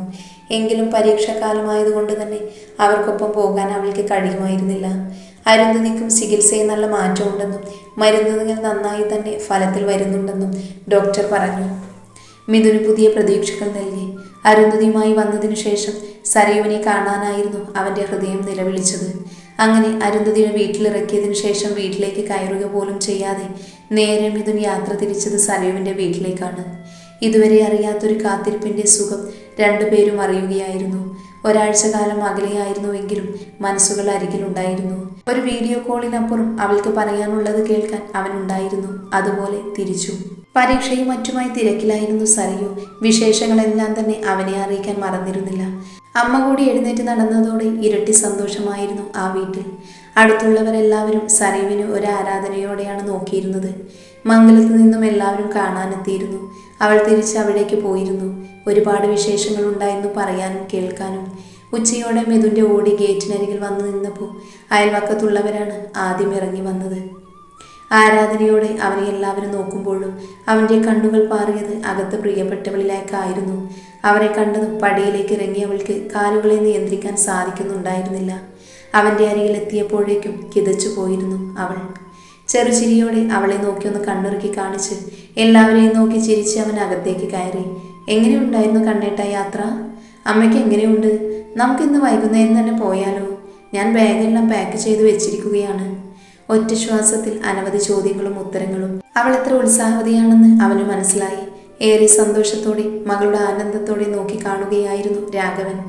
മോൻ ഇങ്ങോട്ട് വന്നതേയുള്ളൂ, ഭക്ഷണം വല്ലതും കഴിക്കട്ടെ? മുത്തശ്ശിയാണ് മറുപടി പറഞ്ഞത്. മോനെ, അകത്തേക്കിരിക്ക്, എല്ലാവരും കുട്ടിയെ തന്നെ നോക്കുന്നത്, അമ്മ പറഞ്ഞതോടെ അവൻ അകത്തേക്ക് കയറിയിരുന്നു. എങ്കിൽ ഞാൻ കുടിക്കാൻ എന്തെങ്കിലും എടുക്കാം. സരയുവിന് ആവേശമായിരുന്നു അവനെ കൂട്ടാൻ. അത്രത്തോളം അവളെ സന്തോഷപ്പെടുത്തിയിരുന്നു അവൻ്റെ വരവ്. ഒരുപാട് കാത്തിരുന്നതാണ്. അവളുടെ പ്രവൃത്തികൾ ചെറുചിരിയോടെ ശ്രദ്ധിച്ചു നോക്കിയപ്പോഴാണ് വളരെ പ്രഭയോടെ മാലയിട്ടൊരു ചെറുപ്പക്കാരൻ്റെ ചിത്രം അവൻ്റെ കണ്ണുകളിൽ പതിഞ്ഞത്. ഒരു നിമിഷം അവൻ്റെ മനസ്സിലൂടെ ചില ഓർമ്മകൾ പാഞ്ഞുപോയി. ഇത്രയും നാളും ഇവിടെ വന്നിട്ട് ഈ ചിത്രം താൻ ശ്രദ്ധിച്ചിരുന്നില്ല എന്നവൻ ഓർത്തു. വീണ്ടും അവൻ ആ ചിത്രത്തിലേക്ക് നോക്കി. ഓർമ്മകൾ മനസ്സിലേക്ക് കയറി വന്നു. ഹൃദയത്തിലേക്ക് ഒരു ഇടിവിട്ടുന്നത് മിഥുൻ അറിഞ്ഞു. തൻ്റെ ജീവിതത്തിൽ ഇരുൾ മാത്രം സമ്മാനിച്ച ആ നിമിഷങ്ങൾ അവനിൽ നിറഞ്ഞു. നല്ല തണുപ്പുള്ള നാരങ്ങ വെള്ളമാണ്. ഇവിടെ ജ്യൂസ് അടിക്കാനും മാത്രം ഫ്രൂട്ട്സ് ഒന്നും ഇല്ലായിരുന്നു. അവൻ്റെ കയ്യിലേക്ക് ഗ്ലാസ് വെച്ചുകൊണ്ട് സരയു അവനോടായി പറഞ്ഞു. വിറയാർന്ന കൈകളോടെയാണ് അവൻ ഗ്ലാസ് പിടിച്ചത് പോലും. ഇതാരാ? ഇതുവരെ കണ്ണേട്ടൻ കണ്ടിട്ടില്ല അല്ലേ? ഇതെൻ്റെ ഏട്ടൻ. ശക്തമായൊരു ഞെട്ടൽ മിഥുനിലുണ്ടായി. എന്താണ് കണ്ണേട്ടാ, എന്തു പറ്റി? ആകെ വല്ലാതിരിക്കുന്നല്ലോ. സരയു അവനോടായി ചോദിച്ചു. ഒന്നുമില്ല, ഒരുപാട് യാത്ര ചെയ്തതല്ലേ, ചെറിയൊരു തലവേദന. എനിക്കൊന്ന് കിടക്കണം. എങ്കിൽ കണ്ണേട്ടൻ വാ. പെട്ടെന്ന് അവനെയും കൊണ്ട് അവൾ മുറിയിലേക്ക് നടന്നു. അവൾക്കും എന്തോ പോലെ തോന്നി അവൻ്റെ വേദന അറിഞ്ഞപ്പോൾ. വീട്ടിലൊന്ന് കയറി റെസ്റ്റ് പോലും എടുക്കാതെ വന്നതല്ലേ, അതുകൊണ്ടാവും. എന്തെങ്കിലും കഴിക്കാൻ എടുക്കട്ടെ? ഇപ്പോൾ ഒന്നും വേണ്ട, കുറച്ചു നേരം ഒന്ന് കിടന്നാൽ മതി. ആ ഫാൻ ഇട്ടിട്ട് താൻ ആ കതക് ചാരിയേക്ക്. ഞാൻ കുറച്ചു നേരം കിടക്കട്ടെ, അപ്പോൾ തലവേദന മാറിക്കോളും. വിശ്രമിക്കാത്തതിൻ്റെ ആവും. അവൻ്റെ അവസ്ഥ ശരിയല്ലെന്ന് തോന്നിയത് കൊണ്ട് തന്നെ അവനെ ശല്യപ്പെടുത്തണ്ട എന്ന് കരുതി ഫാൻ ഇട്ടതിനു ശേഷം പുറത്തേക്കിറങ്ങി അവൾ വാതിൽ ചാരിയിരുന്നു. പെട്ടെന്ന് അവന് എന്താണ് സംഭവിച്ചതെന്ന് ആദ്യം അവളിൽ നിലനിന്നു. മോൻ എവിടെ മോളെ? അവൾക്കരികിലേക്ക് വന്നുകൊണ്ട് സരോജിനി ചോദിച്ചു. കണ്ണേട്ടനും തലവേദന പോലെ. എന്തു പറ്റി? മരുന്ന് വല്ലതും കൊണ്ടുകൊടുക്കായിരുന്നില്ലേ നിനക്ക്? ഒന്നും വേണ്ട, കുറച്ചു നേരം കിടന്നാൽ മതിയെന്ന് പറഞ്ഞത്. എങ്കിൽ പിന്നെ കിടക്കട്ടെ, ശല്യപ്പെടുത്തണ്ട. ഇവിടെ സൗകര്യങ്ങളൊന്നും ഇഷ്ടമായിട്ടുണ്ടാവില്ല. അവർ ഒരു മങ്ങിയ പുഞ്ചിരിയോടെയാണ് സരയുവിനോട് പറഞ്ഞത്. അങ്ങനെയൊന്നുമില്ല അമ്മേ. അവളുടെ മനസ്സ് നിറയെ അവൻ എന്താണെന്നുള്ള ആദ്യം മാത്രമായിരുന്നു. അമ്മയോട് അത്രയും പറഞ്ഞ് അവൾ മുറിക്കകത്തേക്ക് കയറി. കണ്ണുകളടച്ച് ഇടം കൈയിൽ കണ്ണിൽ ചേർത്ത് വെച്ചാണ് അവൻ കിടക്കുന്നത്. അവൾ വേദനയോടെ നോക്കി. മനസ്സ് പ്രക്ഷുബ്ധമാണ് എന്ന് മിഥുന് തോന്നിയിരുന്നു. നെഞ്ചിനൊരു വല്ലാത്ത ഭാരം പോലെ. കണ്ണേട്ടാ, ഞാൻ ബാമിട്ട് തരട്ടെ, അല്ലെങ്കിൽ മരുന്ന് കഴിക്ക്? മുടിയിൽ തലോടിക്കൊണ്ട് അവൾ ചോദിച്ചു. വേണ്ട, നമുക്ക് പോയാലോ? പെട്ടെന്നോ? മാത്രമല്ല, ഇത്രയും വയ്യാതിരിക്കുമ്പോൾ എങ്ങനെ ഡ്രൈവ് ചെയ്യും? സാരമില്ല, കൂടുതൽ വയ്യാതായ ചിലപ്പോൾ പോകാൻ പറ്റില്ല. എനിക്ക് നാളെ ഡബ്ബിംഗ് ഉണ്ട്. ഇവിടുന്ന് പോകാൻ ഒരുപാട് ലേറ്റ് ആവും. അല്ലെങ്കിൽ താൻ ഇന്നിവിടെ നിൽക്ക്, ഞാൻ നാളെ ഡബ്ബിംഗ് കഴിഞ്ഞ് തന്നെ വന്ന് കൊണ്ടുപോവാം. തനിക്ക് വീട്ടിൽ നിന്ന് കൊതി തീർന്നില്ലെന്ന് തോന്നുന്നു. ഒരു നിമിഷം അവൻ ഒന്നും മിണ്ടിയില്ല. കുറച്ചു ദിവസം എന്നിൽ നിന്ന് അകന്നപ്പോൾ കണ്ണേട്ടന് എൻ്റെ സാന്നിധ്യം ബുദ്ധിമുട്ടായി തോന്നുന്നുണ്ടോ? ചോദ്യത്തിനൊപ്പം അവളുടെ മിഴികൾ നിറഞ്ഞിരുന്നത് ഒരു നിമിഷം അവനിൽ വേദന നൽകിയിരുന്നു. അവൻ പെട്ടെന്ന് ചാടി എഴുന്നേറ്റു. അവളുടെ മുഖത്തേക്ക് നോക്കി. വിഷമം തിരതല്ലി നിൽക്കുകയാണ്. തന്നെ കണ്ട ആഹ്ലാദത്തിൽ ഓടി വന്ന പെണ്ണാണ്. തന്നിൽ നിന്ന് എന്തൊക്കെയോ അവൾ പ്രതീക്ഷിച്ചിട്ടുണ്ടാകും. ഒരാലിംഗനം പോലും തിരികെ നൽകാൻ സാധിച്ചില്ല. രാവുകളിൽ ഘടികാര സൂചികളെ പഴിച്ച് നിദ്രയെ പുൽകിയവളായിരിക്കും. തൻ്റെ വാക്കുകളെ അവൾ വല്ലാതെ തെറ്റിദ്ധരിച്ചു തുടങ്ങിയെന്ന് അവന് മനസ്സിലായിരുന്നു. ഈ ദിവസങ്ങളിൽ തന്നെ മാത്രം കനവുകളിൽ നിറച്ചവൾ. എന്താടാ ഇത്? എന്തൊക്കെയാ നീ പറയുന്നത്? അങ്ങനെയാണോ ഞാൻ ഉദ്ദേശിച്ചത്? താഴ്ന്നു പോയ കവിൾ അവൻ ഉയർത്തി. ഞാനിവിടെ വന്നപ്പോൾ തന്നെ വല്ലാണ്ട് ടയേർഡായിപ്പോയി. കുറച്ചു നേരം കൂടി കഴിഞ്ഞ് ചിലപ്പോൾ എനിക്ക് പോകാൻ പറ്റാതെ പോലെ ആയിപ്പോകും. അപ്പോൾ തനിക്ക് ബുദ്ധിമുട്ടാകും. ലോങ് ഡ്രൈവ് ചെയ്യണം, അതെനിക്കൊരു ബുദ്ധിമുട്ടാകും ഈ തലവേദന എടുത്ത്. അതുകൊണ്ടാണ് പറഞ്ഞത്. അവൻ അവളുടെ മുഖത്ത് തലോടിക്കൊണ്ട് പറഞ്ഞു. ഇവിടെ നിൽക്കാനാണോ രാവിലെ മുതൽ ഞാൻ കണ്ണേട്ടനെ നോക്കിയിരുന്നത്? കണ്ണേട്ടൻ്റെ അരികിൽ വന്നിരുന്ന് ഇത്രയും ദിവസത്തെ കാര്യങ്ങളൊക്കെ സംസാരിക്കാൻ, ഒന്ന് മുറുക്കെ കെട്ടിപ്പിടിക്കാൻ. ഇതൊക്കെയാണ് ഞാൻ ആഗ്രഹിച്ചിരുന്നത് കണ്ണേട്ടനിൽ നിന്ന്. അതിനൊക്കെ വേണ്ടി കാത്തിരുന്നത്. എന്നോട് കണ്ണേട്ടനിപ്പോൾ ഇവിടെ നിന്നോളാൻ പറഞ്ഞത്. പരിഭവത്തോടെ പറഞ്ഞു അവൾ. നിന്നെ ഒന്ന് കാണാനും വാരിപ്പുണരാൻ വേണ്ടിയല്ലേ വീട്ടിൽ പോലും കയറാതെ ഞാൻ ഓടി വന്നത്? അവനും പരിഭവത്തോടെ പറഞ്ഞു അവളോട്. അല്ലെങ്കിൽ ഇത്രയും ദൂരം യാത്ര ചെയ്ത് ഞാൻ വരുമായിരുന്നു. നീ പറഞ്ഞ ഫീലിംഗ് ഒക്കെ തന്നെയാണ് എനിക്കുള്ളത്. അതുകൊണ്ടാണ് ഓടിക്കിതച്ച് ഞാൻ വന്നത്. പിന്നെ ഞാൻ ഓക്കെയല്ല എന്ന് തോന്നിയത് കൊണ്ട് പോകാമെന്ന് പറഞ്ഞത്, അല്ലാതെ വേറെ ഒന്നുമല്ല. ഇന്ന് വരാൻ തനിക്ക് താല്പര്യമില്ലെങ്കിൽ ഇന്നുകൂടി നിന്നോളാൻ പറഞ്ഞതാ. അതൊരിക്കലും തൻ്റെ സാന്നിധ്യം എനിക്ക് ബുദ്ധിമുട്ടായതുകൊണ്ടല്ല, തൻ്റെ സന്തോഷത്തിന് പ്രാധാന്യം നൽകി പറഞ്ഞതാ. എൻ്റെ സന്തോഷം കണ്ണേട്ടൻ്റെ അരികിലല്ലേ. താൻ ഇത്രയേ ഉള്ളൂ? മിഥുൻ അത്ഭുതത്തോടെ അവളെ നോക്കി. ചില കാര്യങ്ങളൊക്കെ എനിക്ക് വല്ലാതെ ഫീൽ ചെയ്യും. ഓഹോ, ഇപ്പോൾ എന്താ വേണ്ടത്? ഒന്ന് കെട്ടിപ്പിടിക്കണം, പിന്നെ ഇത്രയും ദിവസത്തെ കാര്യങ്ങൾ പറയണം. ഇത്രയും മതിയോ? അതോ അതിനപ്പുറം എന്തെങ്കിലും വേണോ? അല്ലെങ്കിൽ അതൊക്കെ വീട്ടിൽ ചെന്നിട്ടാകാമല്ലോ. മിഥുൻ ചിരിച്ചുകൊണ്ട് ഒരു കുറുമ്പോടെയാണ് പറയുന്നത്. അവളുടെ കാതിലൊരു കുസൃതി പോലെ അവൻ പറഞ്ഞു നിർത്തി. ആ പരിഭവം നമുക്ക് ഇപ്പോൾ തന്നെ തീർക്കാം. ഒറ്റ വലിക്ക് തന്നെ അവളെ നെഞ്ചിലേക്ക് ചേർത്ത് പിന്നെ കട്ടിൽ അവളെയും കൊണ്ട് അവനും മറിഞ്ഞു. കണ്ണേട്ട, വയ്യാതിരിക്കുമ്പോഴാണോ ഇങ്ങനെയൊക്കെ ചെയ്യുന്നേ? നിന്റെ പിണക്ക് മാറ്റിയിട്ടുള്ളൂ ബാക്കിയൊക്കെ. ചെറുചിരിയോടെ അവളുടെ മുഖത്ത് വിരലുകൾ ഓടിച്ചവൻ പറഞ്ഞു. ഒന്ന് പോയേ കണ്ണേട്ട, എനിക്കൊരു പിണക്കവും ഇല്ല. അത് കേട്ടാൽ മനസ്സിലാകും. എഴുന്നേൽക്കാൻ തുടങ്ങിയതും അവൻ ഒരിക്കൽ കൂടി അവളെ വലിച്ച് തന്നിലേക്ക് ചേർത്ത് പിടിച്ചു. മര്യാദയ്ക്ക് കിടന്ന എന്നെ ഓരോന്നൊക്കെ പറഞ്ഞ് പ്രകോപിപ്പിച്ചത് നീ, എന്നിട്ടിപ്പോൾ എഴുന്നേറ്റ് പോവുകയാണോ? കിടക്കടി അവിടെ. ഒരുപാട് ദിവസത്തെ സ്നേഹം തരാനുണ്ട്. അതുകൊണ്ടാണ് ചോദിച്ചത്, നമുക്ക് വീട്ടിലേക്ക് പോയാലോ എന്ന്. മിഥുൻ കുസൃതി നിറഞ്ഞ പുഞ്ചിരിയോടെ പറഞ്ഞു. ഇവിടെ ഒരു പ്രൈവസി ഇല്ല. അവളുടെ ചെവിയിൽ ഇക്കിളി കൂട്ടിക്കൊണ്ടവൻ പറഞ്ഞു. നമുക്ക് എന്നല്ലല്ലോ പറഞ്ഞത്, ഒറ്റയ്ക്ക് പോവാന്നല്ലേ? അവൾ പരിഭവം പറഞ്ഞു. അതാണോ എൻ്റെ കൊച്ചിനെ ചൊടിപ്പിച്ചത്? ഞാനാ പറഞ്ഞത് തിരിച്ചെടുത്തിരിക്കുന്നു, പോരെ? ഞാൻ വാവിട്ട് തരട്ടെ? ഏറെ സ്നേഹത്തോടെ അവൻ്റെ തലമുടിയിടകളിൽ വിരലോടിച്ചവൻ ചോദിച്ചു. വേണ്ട, ഒരു ഉമ്മ തന്നാൽ മതി. ഒരു കുസൃതിയോടെ അവൻ പറഞ്ഞപ്പോൾ അവൻ്റെ മുഖം കൈക്കുമ്പിളിലെടുത്ത് നെറ്റിയിലൊരു ചുംബനം നൽകിയിരുന്നു അവൾ, ഒത്തിരി സ്നേഹത്തോടെ. പിന്നീട് കവിളിലും ചുണ്ടിലും നാസികയിലും ഇമയിലുമൊക്കെയായി അത് നിറഞ്ഞു നിന്നു. ഒന്നും മിണ്ടാതെ അവളുടെ മടിത്തട്ടിൽ അവൻ കിടന്നു. വയറിലേക്ക് മുഖമടുപ്പിച്ച് രോമങ്ങളാൽ കുസൃതി കാണിച്ചു. ഒന്ന് പുളഞ്ഞുവെങ്കിലും അവൾ തൻ്റെ നീളൻ വിരലുകളാൽ അവൻ്റെ മുടിയിഴകളിൽ തലോടി. ഏതോ ഒരു ഓർമ്മയിൽ അവൻ്റെ കണ്ണുകൾ നിറഞ്ഞു. അവൾ കാണാതെ വ്യക്തമായി അവനത് ഒളിപ്പിച്ചു. ഒരു കടൽ ഉള്ളിലുണ്ടെങ്കിലും അവളുടെ സ്നേഹത്തിനപ്പുറം മറ്റൊന്നും ആ നിമിഷം അവന് വലുതായിരുന്നില്ല. മരുന്ന് കഴിച്ചാലോ? വേണ്ട, കുറവുണ്ട്. ഞാനൊരു കാര്യം പറയട്ടെ കണ്ണേട്ട? 1 10 പറ. കണ്ണേട്ടൻ വരുന്നുണ്ടെന്നറിഞ്ഞ് വയ്യാതെയായിട്ട് കൂടി അമ്മ എന്തൊക്കെയോ ഉണ്ടാക്കി. ഭക്ഷണം കഴിക്കാതെ പോവരുത്, അത് അമ്മയ്ക്ക് വിഷമാവും. ഒരുപാടൊന്നും കഴിക്കണ്ട, കുറച്ച് കഴിച്ചാൽ മതി. പക്ഷേ അത് കഴിച്ചില്ലെങ്കിൽ അമ്മയ്ക്ക് വിഷമാവില്ലേ? അമ്മ ഒരുപാട് കഷ്ടപ്പെട്ട് ഉണ്ടാക്കിയതാണ്. ഞാൻ ചില കാര്യങ്ങളൊക്കെ ഭയങ്കര സെൻസിറ്റീവ് ആയതുകൊണ്ടാണ് പറയുന്നത്. ചില കാര്യങ്ങളല്ല, എല്ലാ കാര്യങ്ങളും താൻ ഭയങ്കര സെൻസിറ്റീവാണ്. എനിക്കറിയില്ലേ, അമ്മ ഉണ്ടാക്കിയ ഭക്ഷണം കഴിക്കാതെ ഞാൻ ഇവിടുന്ന് പോകുമെന്ന് തനിക്ക് തോന്നുന്നുണ്ടോ? നമ്മൾ അമ്മ ഉണ്ടാക്കിയ ഭക്ഷണം കഴിച്ച് ബാക്കിയുണ്ടെങ്കിൽ അത് പൊതിഞ്ഞെടുത്തുകൊണ്ട് പോകും, പോരെ? അവൾ അതിനൊന്ന് ചിരിച്ചു. അവൻ്റെ സംസാരം അവളിൽ കുളിർമഴ പെയ്ച്ചു. എങ്കിൽ എൻ്റെ മോളിൽ ചെന്ന് ഏട്ടന് ഭക്ഷണം എടുക്ക്, അപ്പോഴേക്കും ഞാൻ വരാം. പിന്നെ 1-2 ആഴ്ച മാറി നിന്ന് അതിന് ഇത്രയും കോമ്പൻസേഷന് ഇതൊന്നും പോരാ. ഓ സാർ, ശരിയാക്കാം. ചിരിയോടെ അവൾ പറഞ്ഞ് പുറത്തേക്ക് പോയപ്പോൾ അവൻ പെട്ടെന്ന് ഫോൺ എടുത്ത് സനോപിന് ഫോൺ ചെയ്തു. 1-2 റിങ്ങിന് ശേഷമാണ് ഫോൺ എടുക്കപ്പെട്ടത്. പറയടാ, നിന്നെ എനിക്ക് അത്യാവശ്യമായിട്ടൊന്ന് കാണണം. എന്താടാ? ഒരു അത്യാവശ്യ കാര്യം പറയാനുണ്ട്. നീ വൈകുന്നേരം 7 മണിയാവുമ്പോൾ നമ്മുടെ ക്ലബിലേക്ക് വന്നാൽ മതി, ഞാനുണ്ടാകും. ശരി, നീ ഇറങ്ങുമ്പോൾ വിളിച്ചാൽ മതി. ഫോൺ വെച്ചതും വരുത്തി വെച്ച ഒരു ചിരിയോടെ അവൻ പുറത്തേക്ക് പോകാൻ തയ്യാറായി. ഉള്ളിലൊരു കനലിരിയുമ്പോഴും. രണ്ടുപേരും കുറേ സമയം വീട്ടിലിരുന്നു. എല്ലാവരോടും സംസാരിച്ച് ഭക്ഷണം കഴിച്ചാണ് രണ്ടാളും ഇറങ്ങിയത്.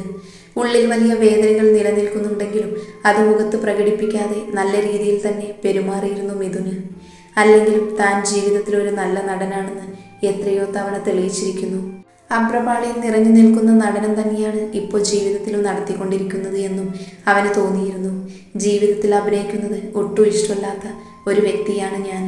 എങ്കിൽ പലപ്പോഴും ജീവിതം തന്നെ കൊണ്ട് പല വേഷങ്ങൾ കെട്ടിക്കുന്നു.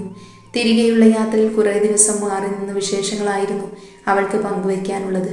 പഠനത്തെക്കുറിച്ച്, വീടിനെക്കുറിച്ച്, വീട്ടുകാരെക്കുറിച്ച്, അവൻ്റെ വീഡിയോ കോളിനെ കുറിച്ച് പോലും അവൾക്ക് ഒരുപാട് കാര്യങ്ങൾ പറയാനുണ്ടായിരുന്നു. ആ നിമിഷം അവൾക്ക് മുൻപിൽ മികച്ച കേൾവിക്കാരനായിരുന്നു മിഥുന്. ഇടയ്ക്ക് എന്തൊക്കെയോ അവൾ ചോദിക്കുന്നുണ്ടെങ്കിലും അവൻ മറ്റൊരു ലോകത്തായിരുന്നു. മൂളിയും ചിരിച്ചും അതിന് മറുപടി പറഞ്ഞെങ്കിലും അവൻ്റെ മുഖഭാവത്താൽ വരുന്ന മാറ്റം അവളും ശ്രദ്ധിച്ചിരുന്നു. കണ്ണേട്ടന് സത്യത്തിൽ എന്തെങ്കിലും പ്രശ്നമുണ്ടോ?